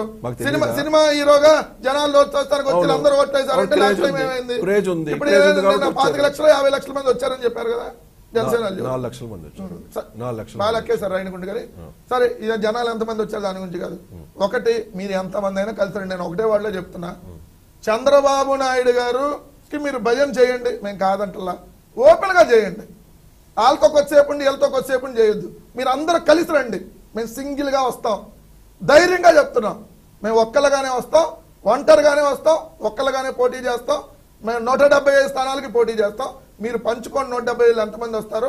మీరు ఎవరి కోసం భజన చేస్తారో చేసుకోండి. పాపం మా జనసేనలో ఉన్న కార్యకర్తలు అయితే పాపం అప్పుడేమో 2 జెండాలు బీజేపీ జనసేనది, మళ్ళీ మొన్నేమో 3 జెండాలు సిపిఐ సిపిఎం బిఎస్పి. అప్పుడేమో మాయావతిని ప్రధాని చేయాలని చెప్పారు పవన్ కళ్యాణ్. మరి ఇప్పుడేమో ఎవరిని ముఖ్యమంత్రి చేయాలి, ఎవరిని ప్రధానమంత్రి చేయాలో ఇది కూడా చెప్పేసి ఓపెన్ గా వచ్చేసేయండి, తెలుసుకోవడానికి సిద్ధం. చెప్పే సమయం కూడా వస్తోంది, ముందు వెయిట్ చేయండి. వెంకటరెడ్డి గారు, రైట్. శివరాం ప్రసాద్ గారు, ప్లీజ్ కంక్లూడ్. అసలు రాజకీయాలు అంటేనే డైనమిక్ గా ఉంటాయండి. మార్పు లేకుండా రాజకీయం ఉండదు. అది గుర్తించడంలో విఫలం అవుతున్నారు వైసీపీ వాళ్ళు. లేకపోతే గుర్తించి కూడా విఫలం అయినట్టు నటిస్తున్నారు, తెలియనట్టుగా నటిస్తున్నారు. రాజకీయాలు అట్లాగే ఉంటాయి. ఇంకోటి, మీరు ఏదో చెప్తున్నారు అన్నిటికీ వాళ్ళని ఎందుకు వదిలేశారు వీళ్ళు ఎందుకు వదిలేశారని. జగన్మోహన్ రెడ్డి గారి కోసం మంత్రి పదవి వదులుకున్న కొండా సురేఖ్ గారు ఎక్కడున్నారు ఇప్పుడు? తెలంగాణ. ఆవిడ ఏం చేశారు మీరు? 16 నెలలు జైల్లో ఉన్నప్పుడు అన్న కోసం రోడ్ల మీద తిరిగిన షర్మిల గారు ఎక్కడున్నారు? తెలంగాణ బాబాయ్ హత్య జరిగిన తర్వాత సునీతమ్మ గారు ఇప్పుడు ఎక్కడ ఉన్నారు? తెలంగాణలో ఉంది సార్. ఇవన్నీ వదిలేసి వెంకటరెడ్డి గారు మీరు అంతసేపు మాట్లాడినా నేను తెలంగాణలో ఉన్నారు సార్. మాట్లాడదు. ఇది వ్యక్తి మనిషి యొక్క ప్రవర్తన, మనిషి యొక్క స్థితి, మానసిక స్థితి, వారి యొక్క ప్రవర్తన, వారు ఏ విధంగా ఉంటారన్న దానికి ఇది ఉదాహరణ. ఏ విధంగా అయితే ఇంట్లో సభ్యులతో కూడా ప్రవర్తిస్తున్నారో అదే ప్రవర్తనని, అదే విధమైన దీన్ని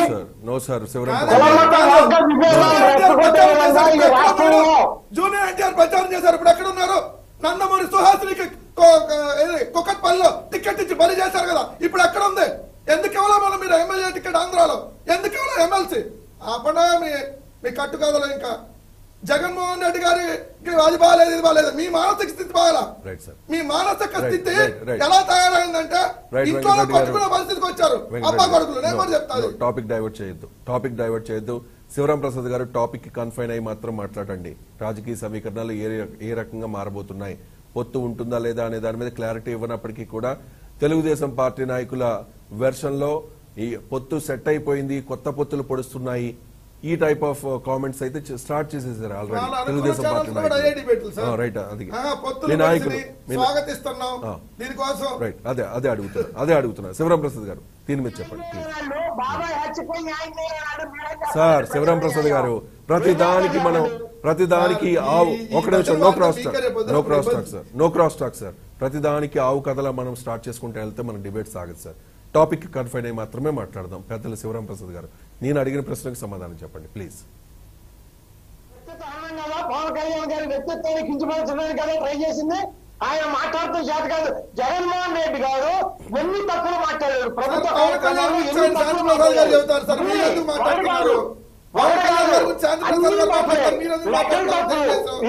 లెక్కలు తప్పులు మాట్లాడారు. తప్పు మాట్లాడటానికి బ్రాండ్ అంబాసిడర్ కావాలంటే జగన్మోహన్ రెడ్డి గారే.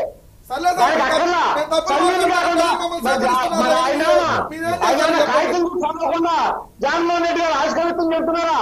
ఏమంటే సాక్షాత్తు అసెంబ్లీలోనే పూర్తిగా వెలుగొండ ప్రాజెక్టును పూర్తయిందని అబద్ధ ప్రచారం చేసిన మనుషులు మీరు. ప్రజలకు ఏం చెప్తున్నారు ప్రజలకు మీరు? అంటే అబద్ధాలతో కాలం గడుపుతున్నారు. అబద్ధాల మీద మీరు ప్రచారం చేస్తున్నారు. అబద్ధాలతోనే గెలిచారు. అబద్ధాలని ఇవాళ శివరాం ప్రసాద్ గారు పవన్ కళ్యాణ్ గారు మనసులో ఉన్న మాట చెప్పారు.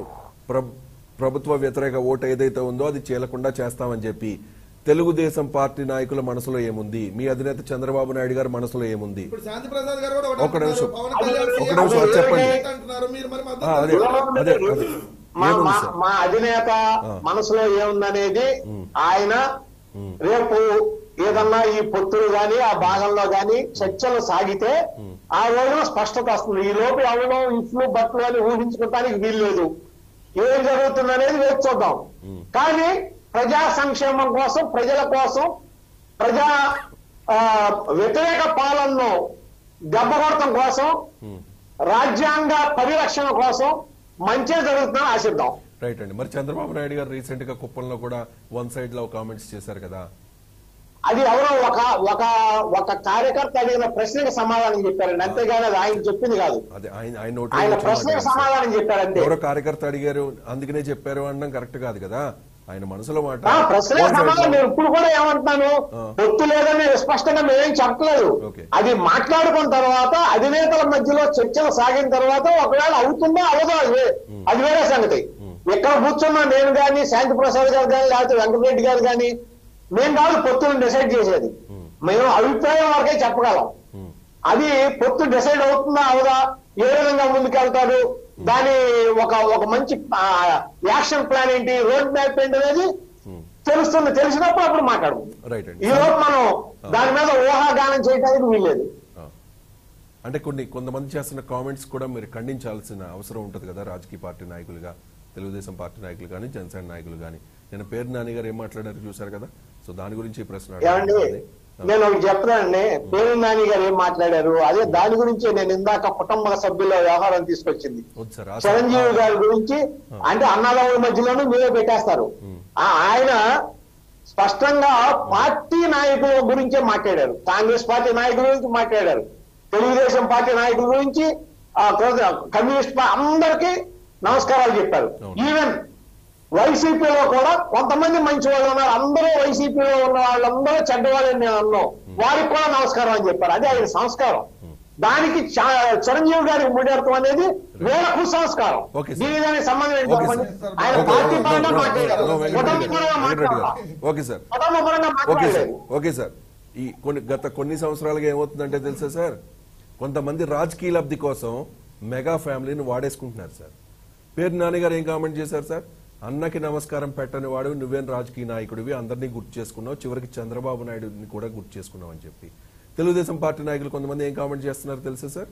ఇంతకుముందు శాంతి ప్రసాద్ గారిని అదే ప్రశ్న అడిగాను నేను. జగన్మోహన్ రెడ్డి గారిని సినిమా టికెట్ల వ్యవహారంలో చిరంజీవి గారు కలవడానికి వెళితే జగన్మోహన్ రెడ్డి గారు చిరంజీవి గారిని అడిగారట, మీ తమ్ముడిని కంట్రోల్లో పెట్టుకో, వచ్చే ఎన్నికల్లో సింగిల్ గా పోటీ చేసేలా చెయ్యి, అలా చేస్తే మాకు అది ఉంటది అంటే మా తమ్ముడు మా మాట వినడం అని చిరంజీవి గారు చెప్పారటండి. మరి ఈ కామెంట్స్ చేసింది ఎవరండి? పేరు నాని గారు కామెంట్ చేశారు, తెలుగుదేశం పార్టీ నాయకులు ఈ కామెంట్స్ చేస్తున్నారు. అంటే అల్టిమేట్ గా ఏంటి? మెగా ఫ్యామిలీ మీ రాజకీయ లబ్ధి కోసం ఉపయోగపడాలా? మెగా ఫ్యామిలీని మీరు రోడ్డు మీద పడేస్తారా? మీరు మాట్లాడారు సార్, శాంతి ప్రసాద్ గారు చెప్తారు, ఎవరు మాట్లాడారు చెప్తారు.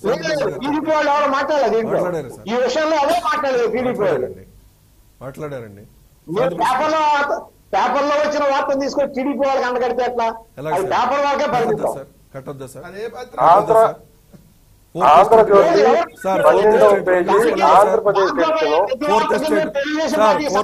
రంగులు వేసుకోలేదా సార్? కొంతమంది పసుపు రంగు, కొంతమంది నీళ్ళ రంగు వేసుకోలేదా సార్? ఆ రంగులతో మనకు సంబంధం ఉండదండి. ఇప్పుడు ఆ రంగులు వదిలేసేయండి. దాంట్లో పేపర్లో ప్రతిదీ పార్టీ అవుతుందా? అవదు కదా. మాకు ఈ పేపర్ ఉంది, మా ఈ పేపర్ లో కనుక పడితే అప్పుడు మీరు అడగండి. టీడీపీ ఈ పేపర్ ఉంది, ఈ పేపర్ లో కనుక మేము రాస్తే మేము బాధ్యత దానికి. అంతేగాని ఏదో పేపర్ లో మీరు ఒక బ్రాండ్ వేసేసి దాన్ని మాకు అంటగడితే కుదరదు.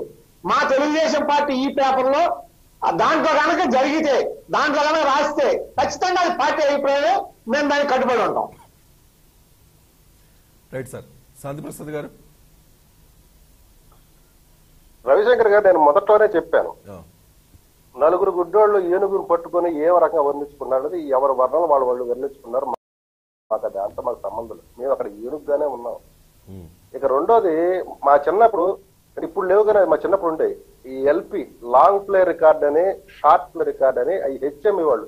హెచ్ఎంఈ అంటే ఏంటి చూసా, ఒక మైక్ సెట్ ముందు ఒక కుక్క ఉండి మురుగుతూ ఉండేది, సింబల్ అది హెచ్ఎంఈ వాళ్ళ సింబల్. అందులో మీరు ఏది రికార్డ్ చేసి పెడితే అదే పాడుద్ది, మీరు ఎన్ని సార్లు పెట్టినా అదే పాడుద్ది, దాన్ని ఎంత ప్లే చేసినా అదే పాడుద్ది, అరిగిపోయినా సరే అదే పాడుద్ది. మా వైసీపీ మనుషులు కూడాను ఆ లాంగ్ ప్లే రికార్డ్ లాంటి వాళ్ళే సార్. ఎంతసేపు పాడిందే పాడరా పాచిపళ్ళ దాసయ్య అన్నట్టు. ఆ విష ప్రచారం వాళ్ళు చేసుకోకపోతే వాళ్ళకి మనుగడ లేదు. చేసుకోనివ్వండి, ఎన్నాళ్ళు చేస్తారు? రేపు మొత్తం స్వరూపం బయటకు వచ్చిన తర్వాత కదా వాళ్ళకి అర్థమయ్యేది. ఈ లోపు వాళ్ళు ఎంజాయ్ చేస్తారంటే ఎంజాయ్ చేసుకోండి, వాళ్ళు ఆనందం అనుభవిస్తారంటే పాపం కొన్నాళ్ళని ఆనందం అనుభవించలేమండి. ఇకపోతే చాలా చక్కటి మాట చెప్పారు.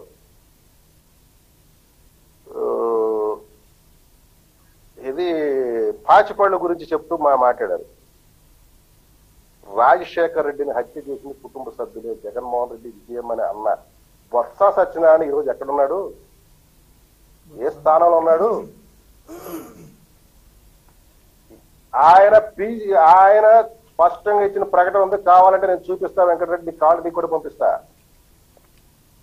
పంపించండి సార్. ఆ రోజు కాంగ్రెస్ లో ఉంటూ అన్న మాటలు ఇవన్నీ. విజయమ్మ నాటకాలు వేస్తుందని అసెంబ్లీ సాక్షిగా మాట్లాడాడు. చాలా తప్పు మాట్లాడాడు ఆ రోజు బొత్స సత్యనారాయణ. అందరం బాధపడ్డాం. ఒక ఆడ మనిషిని ఆ రకంగా తీర్చిపోకూడదు, ఎంత కాంగ్రెస్ ఖండకావరం ఉన్నా సరే అనుకుని. ఇక మా సోదరుడు ఒక మాట చెప్పాడు, మా 2 ఎలక్షన్లో ఓటు బ్యాంక్ ఉందని. మీరు చరిత్ర తీసుకుంటే కాంగ్రెస్ కి దేశం అంతా కూడా స్థిరమైన ఓటు బ్యాంక్ ఉండేది, కనీసం 30% ఓటు బ్యాంక్ ఉండేది. ఈ రోజు ఆ ఓటు బ్యాంక్ అంతా కాంగ్రెస్ కి ఎక్కడి నుంచి పోయి ఎక్కడ పోయింది? ఎటు పోయింది? బహుజన సమాజ్ పార్టీకి కూడా బ్రహ్మాండమైన ఓటు బ్యాంక్ ఉంది. ఈ రోజు ఓటు బ్యాంక్ ఎంత? ఒకప్పుడు ఇది మన భాజపాకి చాలా తక్కువ ఓటు బ్యాంక్ ఉండేది, 2 సీట్లతో ప్రస్థానం సాగించింది. ఈరోజు ఎక్కడుంది? అట్లాగే వివిధ రాజకీయ పార్టీలు ఎన్ని కనుమరుగవనా ఒకప్పుడు వెలుగుని, ముఖ్యంగా కమ్యూనిస్టులు పశ్చిమ బెంగాల్లో అప్రఖ్యాతంగా 30 సంవత్సరాలు వాళ్ళు పాలన చేశారు. అంటే వాళ్ళ ఓటు బ్యాంక్ ఎంత స్థిరమైన ఓటు బ్యాంక్. ఈ రోజు ఆ ఓటు బ్యాంక్ ఎక్కడ పోయింది? ఓటు బ్యాంకును చూసి సంకలు గుద్దుకుంటారంటే గుద్దుకో వెంకటరెడ్డి, నాకేంటి అభ్యంతరం? మేము ఇక్కడ ఇచ్చిన పిలుపు మీకు అర్థం కాల.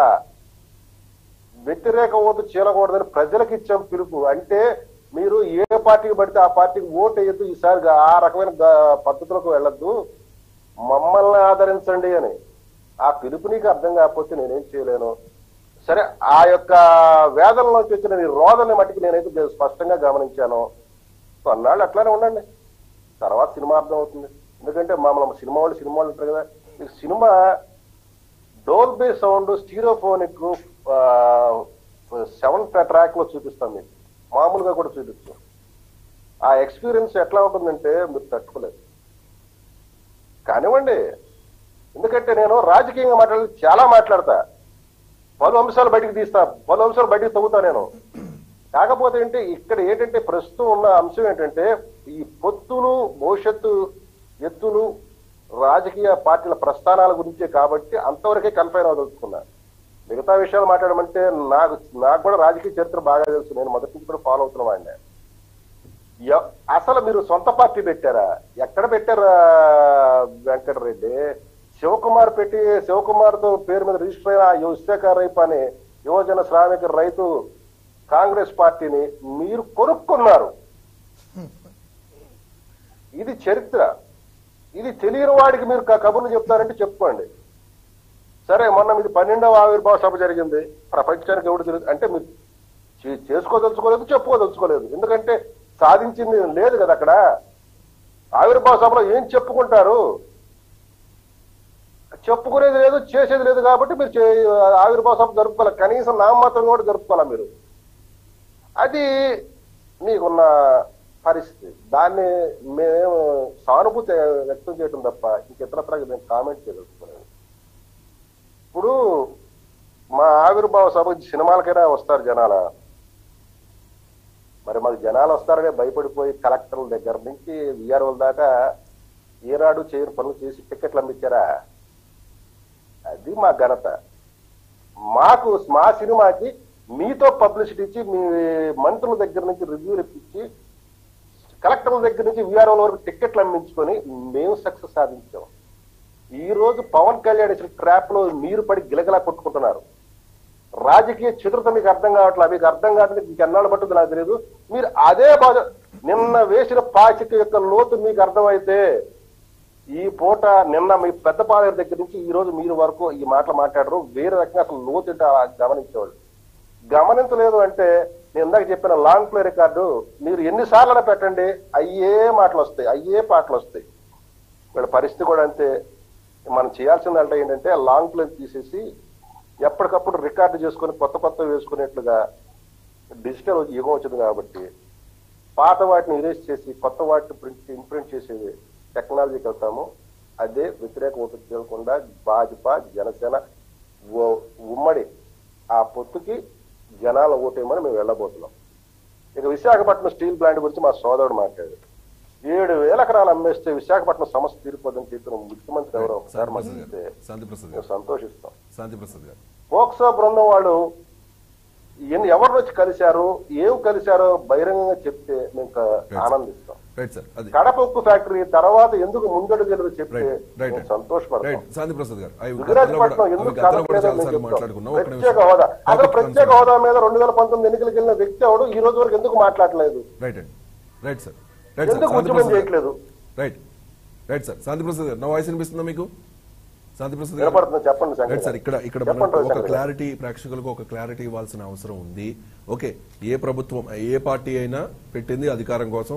ఆ పార్టీ అధినేత ముఖ్యమంత్రి అవ్వాలని కోరుకుంటారు. అలాగే కార్యకర్తలు కూడా కోరుకుంటారు, అభిమానులు కూడా కోరుకుంటారు. పవన్ కళ్యాణ్ గారిని కూడా అదే విధంగా ముఖ్యమంత్రిగా చూడాలని 2014 నుంచి కోరుకుంటున్నారు. 14లో కుదరలేదు, 19లో కుదరలేదు, 24లోనైనా చూడాలి అనుకుంటున్నారు. ఓకే కదండి. వచ్చే ఎన్నికల్లో రాజకీయ సమీకరణాలు ఏ రకంగా ఉండబోతున్నాయి అనేది ఇక్కడ ప్రశ్న. మీ అబ్జర్వేషన్ ఏంటి? 2019 ఎన్నికల్లో 6-7% ఉన్న vote share, Janasena vote share ఇప్పుడు అధికారం సాధించే స్థాయికి ఎదిగిందా? ప్రభుత్వం మీద వ్యతిరేకత ఉంది అని మనం చెప్పాం. 150 ఎమ్మెల్యే సీట్లు ఇచ్చారు, దాదాపు 50% పైగా ఓట్ షేర్ ఉంది అంటే ఖచ్చితంగా ఓట్ షేర్ తగ్గింది. టీడీపీ ఓట్ షేర్ ఎంత ఉంది? జనసేన ఓట్ షేర్ ఎంత ఉంది? 2019లో 100 కంటే తక్కువ ఓట్లు పోలైన ఓట్ షేర్ దక్కించుకున్న బీజేపీ ఓట్ షేర్ ఎంతవరకు పెరిగింది? బీజేపీ అండ్ జనసేన ఈ రెండు కలిసి పోటీ చేస్తే 2024లో అధికారాన్ని సాధించలేవా? లేకపోతే ప్రతిపక్ష టీడీపీ పొత్తు అవసరమా? ఏ పార్టీ బలంగా ఉంది? రవిశంకర్ గారు, మీరు స్టాటిస్టిక్స్ తో మాట్లాడతారు. Statistics are not absolute.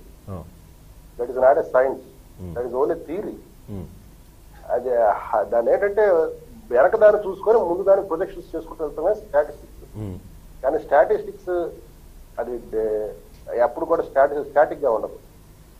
అట్లాగే మొన్న 6% ఎలక్షన్ వచ్చి 2019లో, నేను 2014లో పోటీ చేయాల, ఓన్లీ మధ్యలో ఇచ్చాం తప్ప పోటీ చేయలేదు. కాబట్టి 2019లో మేము దిగాము బరిలోకి, 6% ఓట్లు తెచ్చుకున్నాము. అయితే తర్వాత వచ్చిన స్థానిక సంస్థల ఎన్నికల్లో గ్రామీణ ఆంధ్రాలో మా ఓటు గణనీయంగా పెరిగింది, 27% పైగా వచ్చింది. ఇది అక్కడ యాంటీ ఇన్కంబెన్సీ అనేది ఎటువైపు టిల్ట్ అవుతుంది అనేది మీకు అర్థం కావట్లేదా? 40 సంవత్సరాల రాజకీయ అనుభవం ఉన్న పార్టీ ఎన్నికలను బహిష్కరించింది, కానీ మేము బహిష్కరించాల. మేము కలబడ్డాం, నిలబడ్డాం, పోరాడాం. రేపు కూడా అదే చేయబోతున్నాం. ఓట్ షేరింగ్ అనేది ఎప్పుడు ఎవరికి స్థిరంగా ఉండదు. ఎవరు ప్రజలను మెప్పిస్తే వాళ్ళకి సానుకూలంగా పడుద్ది. దీనికి చరిత్రలో ఎన్నో ఉదాహరణలు ఉన్నాయి. చెప్పమంటే నాకు 5 నిమిషాలు టైం ఇస్తే చక్కగా వివరించారు. సున్నా ఓటింగ్ కూడా లేని పార్టీలు మొట్టమొదటిసారి కూడా అధికారంలోకి వచ్చినాయి. ఆ పార్టీ మీరు తీసుకోండి, అస్సాం గణ పరిషత్ తీసుకోండి, తెలుగుదేశం పార్టీ 1983 తీసుకోండి. ఇట్లా చాలా పార్టీలు అసలు లేని చోట నుంచి వచ్చాయి. ఇక మా వైసీపీ పార్టీ అయితే 10 సంవత్సరాలు కష్టపడితే తప్ప అధికారంలో రాలా.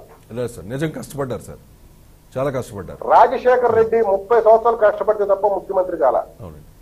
కాబట్టి ఒక వ్యక్తి ఒక ఉన్నత స్థానానికి వెళ్ళాలంటే, ప్రజలను మెప్పించుకుంటూ వెళ్ళాలి అంటే కొంత సమయం తీసుకుంటుంది. అందులో మాది డబ్బు లేని రాజకీయం కాబట్టి మాకు ఎక్కువ సమయం తీసుకుంటుంది మేము జనాలు మెప్పించడానికి. ఈ డబ్బు లేని రాజకీయం, డబ్బు రాజకీయాలు చేయాలంటే మేము ఎప్పుడో, మా వైసీపీ సోదరులాగా మేము రాజకీయాలు చేయాలంటే మేము ఎప్పుడో మాట్లాడలేని పరిస్థితిలో ఉండేవాడు. మరో సూటి ప్రశ్న సార్, మీకు ఏ పార్టీ బలంగా ఉంది? వైసీపీ తర్వాత, వైసీపీ అధికారంలో ఉంది కాబట్టి ఆ పార్టీని ప్రస్తుతానికి పక్కన పెడదాం. జనసేన పార్టీ మీరు టీడీపీతో కంపేర్ చేస్తే జనసేన పార్టీ స్ట్రాంగ్ గా ఉందా? జనసేన పార్టీ స్ట్రాంగ్ గా ఉంది కాబట్టి మొన్న స్థానిక సంస్థల ఎన్నికల్లో జనసేన వైపు గ్రామీణ ఆంధ్ర మొగ్గు చూపింది. రైట్ సార్, అంటే మీరు ఏం చెప్పదలుచుకున్నారు? తెలుగుదేశం పార్టీ కంటే జనసేన పార్టీ ప్రస్తుతం స్ట్రాంగ్ గా ఉంది క్షేత్రస్థాయిలో, రైట్? అస్తమించే పార్టీ గురించి మేము ఎందుకు సార్ మమ్మల్ని మాట్లాడమని సార్? మరి అలాంటప్పుడు ఎవరు డిమాండ్ చేయాలి? ఎవరు ప్రపోజల్ పెట్టాలి? ఎవరు డిమాండ్ చేయాలి? ప్రపోజల్ తో మాకు పర్లేదు, మేము స్పష్టమైన సంకేతాలు పంపించాం. నేను ముఖ్యమంత్రిని, వచ్చి రాబోయే నా ప్రభుత్వం, మీకు ఆ దుర్మార్గ పాలన వద్దు అనుకుంటే మీరు నా వెనకాల నడవండి. మరి ఒప్పుకుంటారా సార్? చంద్రబాబు నాయుడు గారు ఒప్పుకుంటారా? ఒప్పుకోకపోతే మాకు సంబంధం ఏంటి సార్? ఒప్పుకోకపోతే మీ టార్గెట్ వర్కౌట్. ఆయన ఒప్పించాల్సిన అవసరం మాకు లేదు, ఒప్పించాల్సిన బాధ్యత. ప్రభుత్వ వ్యతిరేక ఓటు చీలిపోతుంది కదా సార్, అందుకనే టీడీపీకి వెళ్ళిపోతుంది కదా సార్. మేము అప్పీల్ చేస్తున్నాం, ప్రజలకు మేము అప్పీల్ చేస్తున్నాం. ఎవరికి విశ్వసనీయత ఉందో వాళ్ళకి ఓటు వేయండి, ఎవరు మిమ్మల్ని రక్షిస్తారో వాళ్ళకి ఓటు వేయండి అని ఆ ప్రజా వ్యతిరేక ఓటుకి మేము అప్పీల్ చేస్తున్నాం. పార్టీలకు కాదు, ఆ ఓటు అంటే ఓటర్ కి, రైట్, ప్రజలకు, ఓటర్లకు, రైట్. ఆ క్లారిటీ ఇవ్వండి ప్లీజ్.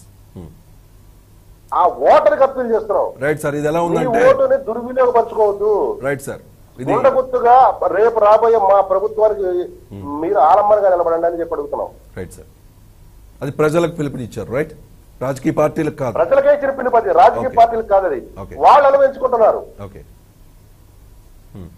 అదే ఆ క్లారిటీ కోసమే ఆ ప్రశ్న అడిగా. వెంకటరెడ్డి గారు సమాధానం చెప్పండి ప్లీజ్. కొత్త సినిమా బానే ఉంటది అని అన్నారు శాంతి ప్రసాద్ గారు. మంచిదే సార్, ఎందుకంటే మనం సినిమాలే కదా మనకు కావాల్సింది. మంచి సినిమా తయారు అన్ని చేయండి. సినిమాలు అయితేనే బాగుంటుంది భీమ్లా కదా, ఆ నాయక్ మాట తర్వాత వస్తుంది ఇప్పుడు కదా. అదే మీ భీమ్లా నాయక్ తర్వాత మంచి సినిమాని రెడీ చేయండి. మంచి సినిమాని రెడీ చేస్తే మనందరం చూద్దాం. 2, మా పార్టీ ఆవిర్భావ దినోత్సవం గురించి చెప్పుకునేది ఏముందన్నారు. మేము ప్రతి ఆవిర్భావ దినోత్సవంలో రోజుకు వాళ్ళతో పొత్తు పెట్టుకుంటామని మేము చెప్పాం. ప్రతి ఆవిర్భావ దినోత్సవంలో మేము సింగిల్గానే వెళ్తామని చెబుతాం. అదే మా నినాదం. మేము చేసింది ఏమీ లేదు, చెప్పుకోవడానికి ఏమీ లేదు అన్నారు కదా. Track record, ultimate all time రికార్డులు ఉన్నాయి మాకు చెప్పుకోవడానికి. మనలాగా ఒక సీట్ అని చెప్పుకోవడానికి కాదు.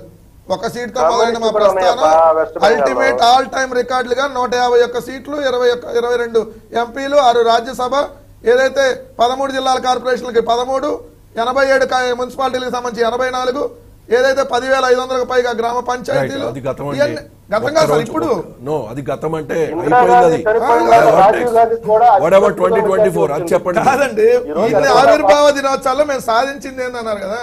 మా ఈ 12 ఆవిర్భావ దినోత్సవాలు వచ్చడం మేము అల్టిమేట్ రికార్డ్ సాధించాం. మనమేం సాధించామని చెబుతున్నాం. అలాగే 25% ఓటింగ్ వచ్చిందని స్థానిక సంస్థలో బలి చెబుతున్నాం. నాకు అర్థం కాల.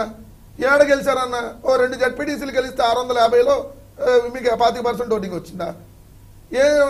ఒక 100-200 పంచాయతీలు గెలిస్తే మీకు 25% వచ్చిందా? ఇంకా తెలుగుదేశానికి 1% వచ్చినట్టు మీరు చెప్పినట్టు లెక్కలో.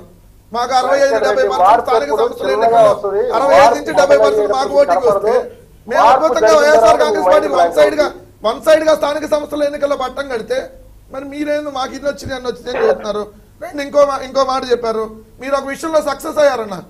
మీరు జనసేన ఒక సినిమా టికెట్ల విషయంలో ఏదైతే సినిమాని ప్రమోషన్ చేసుకునే విషయంలో సక్సెస్ అయింది. మీరు ట్రాప్ లో పడ్డారన్నారు కదా. మీరు భీమ్లా నాయకులు పబ్లిసిటీ చేసుకునే దాంట్లో మమ్మల్ని టార్గెట్ చేశారని ఏదైతే రోజు వచ్చి భజన చేశారో దాంట్లో మళ్ళీ మేము కౌంటర్ వచ్చాం కదా. దానికి అక్కడ మీరు సక్సెస్ అయ్యి పబ్లిసిటీ చేసుకున్నారు. ఆ పబ్లిసిటీలో మీరు సక్సెస్ అయ్యారు. దాంట్లో నేను అగ్రీ అవుతుంది. పబ్లిసిటీ స్టంట్ లో 100% ఏ సినిమాకి రానటువంటి పబ్లిసిటీని జనసేన ఒక రాజకీయ పార్టీ భీమ్లా నాయక్ అనే సినిమా కోసం పబ్లిసిటీ చేసుకుంది. ఆ పబ్లిసిటీ చేసుకుని డిబేట్లు పెట్టించుకోగలిగింది. మమ్మల్ని టార్గెట్ చేశారని చెప్పి పదే మాట్లాడుతూ మిగిలిన రాజకీయ పార్టీల్ని, తెలుగుదేశాన్ని వాళ్ళ చేత కూడా ట్విట్టర్ లో ట్వీట్లు పెట్టించుకొని వాళ్ళ చేత కూడా పార్లమెంట్ సాక్షిగా, రాజ్యసభ సాక్షిగా చెప్పించుకొని మీరు సక్సెస్ అయ్యారు సినిమా పబ్లిసిటీ విషయంలో.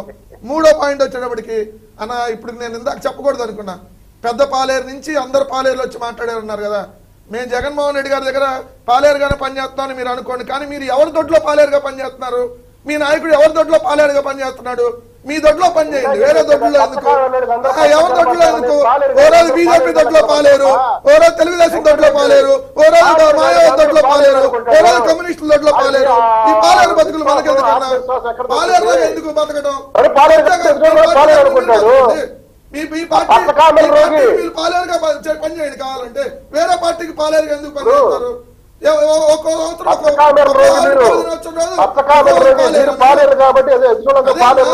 ఆవిర్భావ దినోత్సవం అప్పుడల్లా ఒక్కొక్కరి ఇంట్లో మేము పాలేరుగా పనిచేస్తాం. ఇప్పుడు మళ్ళీ తెలుగుదేశం, బీజేపీ, రేపు ఇంకెవరిని వస్తే వాళ్ళందరూ అది మీ సిద్ధాంతం అయితే ఇంకా అది మీకే వదిలేస్తున్నా.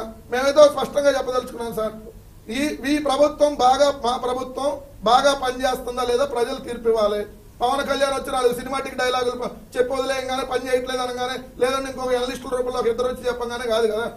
డే 1 నుంచి మరి బాగా పని చేయలేదని చెప్పి ఇదే విష ప్రచారం చేస్తేనే కదా అన్ని ఎన్నికల్లో లాగి చంప మీద కొట్టేటటువంటి తీర్పు రాజకీయ పార్టీలకు ఇచ్చింది ప్రజలు. దాన్ని వాళ్ళు పరిగణలోకి తీసుకోనంటే ఇక వాళ్ళ కర్మ మనమేం చేయలేం. మేము ప్రజా తీర్పును పరిగణలోకి తీసుకోమండి.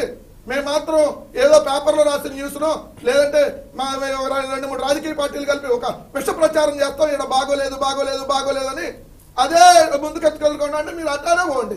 మీరు అట్టానే 10 మంది రండి. గొంట నక్కల రాజకీయ పార్టీలన్నీ ఒకవైపు, సింహం లాంటి రాజకీయ పార్టీ మరొక వైపు.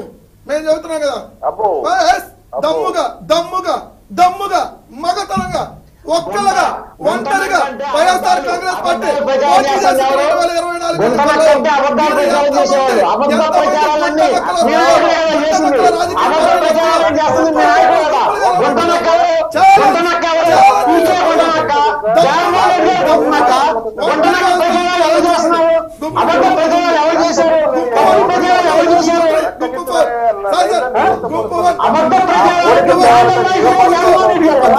2024 పెట్టి ఈ పార్టీ నువ్వు తిట్టుకుంటారంటే నేనేం చేస్తాను చెప్పు.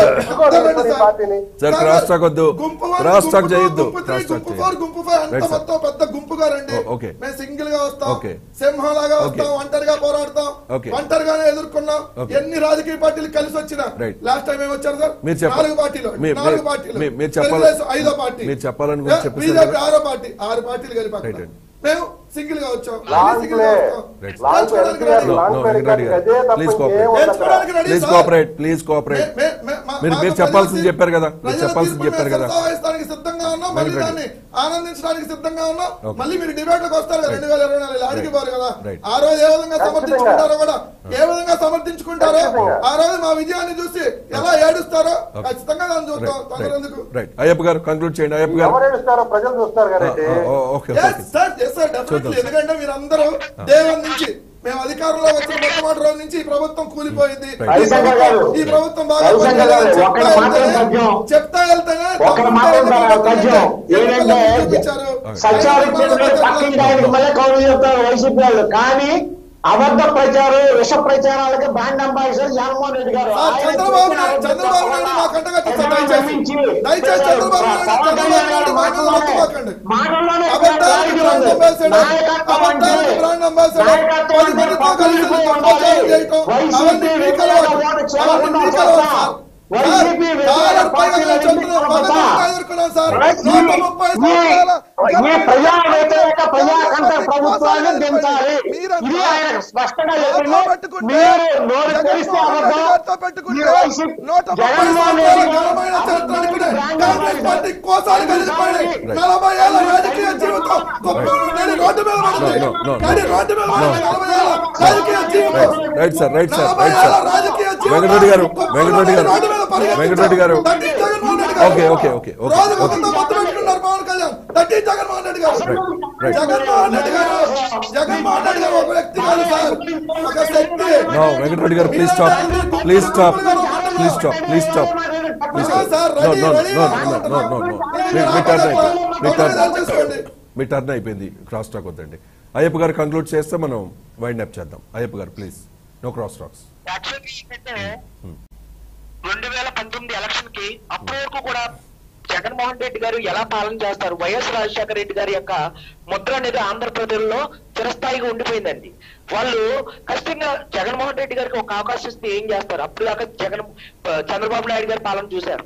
వైఎస్ రాజశేఖర రెడ్డి గారి యొక్క తనయుడిగా తన పాదయాత్ర చేయడం, ఇలాగ ప్రజల్లో ఒక కొత్త వరవడిని సృష్టించి ఒక్క అవకాశం ఇస్తే అని చెప్పి, ఈ అవకాశం ఇస్తే ఏమో వైఎస్ రాజశేఖర రెడ్డి గారికి లాగా ఏమన్నా కొత్త ఏమన్నా పథకాలు తీసుకొస్తారా, ఏమన్నా కొత్తగా తరహాగా పరిపాలిస్తారా అని చెప్పి ప్రజలు ఆ నమ్మకంతో వేస్తారండి. ఇప్పుడు ఆంధ్రప్రదేశ్ లో జగన్మోహన్ రెడ్డి గారి పరిపాలన చూశారు, చంద్రబాబు గారి పరిపాలన చూశారు. అలాగే ఇప్పుడు పరిపాలన చేయలేనటువంటి వ్యక్తి ఎవరైనా ఉన్నారంటే అది పవన్ కళ్యాణ్ గారు మాత్రమే. ఖచ్చితంగా ఈ రోజుని ప్రజల్లో కూడా ఒక కొత్త వ్యక్తికి కొత్తగా వచ్చారు, చిరంజీవి గారు సాధించలేకపోయారు. అయినప్పటికీ కూడా పార్టీ ఓడిపోయినప్పటికీ కూడా 2019లో ప్రజారాజ్యంలా కాకుండా నిలబడి ప్రజా సమస్యల మీద మాట్లాడుతూ ఉన్నాడు ప్రజల కోసం. అలాగే ఆయన ఇచ్చేటువంటి చారిటీ డొనేషన్స్ కానీ, ఆయన కమిట్మెంట్ కానీ, అలాగే ఎలక్షన్ లో రూపాయి లేకుండా ప్రజల్ని ఓటు వేయమని అడిగే హక్కు కానీ, ఇటువంటి అన్ని చూసి కొంతమంది మేధావి వర్గం అంతా కూడా ఈసారి గతంలో జగన్మోహన్ రెడ్డి గారికి అవకాశం ఇచ్చాం, రానున్న రోజుల్లో పవన్ కళ్యాణ్ గారిని ఆంధ్రప్రదేశ్ సీఎం గా చేస్తే ఎటువంటి పాలన ఉంటుంది, ఖచ్చితంగా ఆయనకు కూడా చంద్రబాబు గారికి ఇచ్చారు, జగన్ గారికి ఇచ్చారు కాబట్టి ఈయన కూడా అవకాశం ఇవ్వాలని చెప్పి ఎక్కువ శాతం 70 నుంచి 80% వరకు ప్రజలు వైసీపీకి వేసినటువంటి ఓటర్లు సైతం కూడా ఈ రోజున సోషల్ మీడియా కానీ అన్ని చోట్ల కూడా అలాగా పవన్ కళ్యాణ్ గారికి సపోర్ట్ గా పెడుతూ ఉన్నారు. దాని అర్థం ఏంటంటే భవిష్యత్తు సీఎం గా పవన్ కళ్యాణ్ గారిని ఆంధ్ర ప్రజలు కోరుకుంటున్నారు అనేది 2.5 సంవత్సరాల్లోనే మనకు అర్థమయ్యిందండి. ఇది ఒక విషయం. అయితే ఇప్పుడు గతంలో జనసేనకి దూరంగా ఉన్నటువంటి వ్యక్తులు ఎవరైతే ఉన్నారో అది నాగబాబు గారు కానీ, అట్లాగే తోట చంద్రశేఖర్ గారు కానీ, జేడి లక్ష్మీనారాయణ గారు కానీ, పెంటపాటి పుల్లారావు గారు కానీ, వీరందరూ కూడా మహారాష్ట్రలో ఎంతో ఉన్నత స్థాయిలో సర్వీసులు అందించినటువంటి గొప్ప గొప్ప వ్యక్తులు ఈ రోజున జనసేనకి కొంచెం స్తబ్దతగా ఉన్నారు.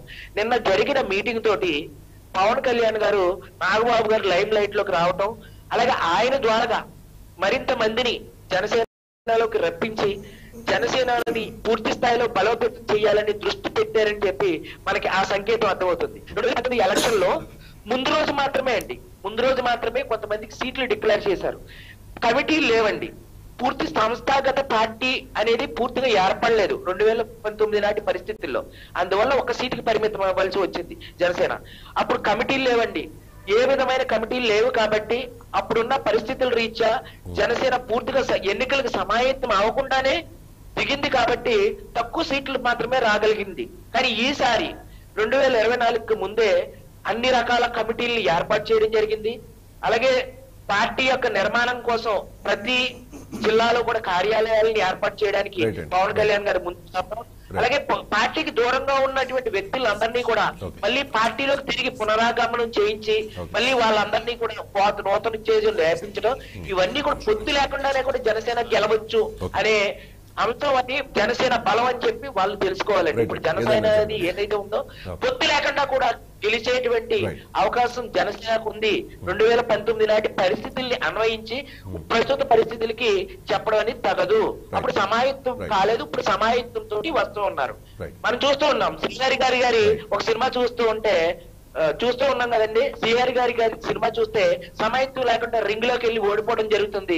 అన్ని సమాయత్తం అయ్యి ఏ విధంగా సేమ్ అదే పరిస్థితి జనసేనకు ఉంది.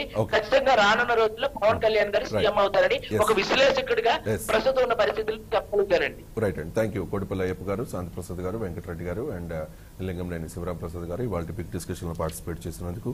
ఇది ఇవాళ బిగ్ డిస్కషన్. మళ్ళీ రేపు కలుద్దాం. చూస్తూనే ఉండండి 90 రైట్.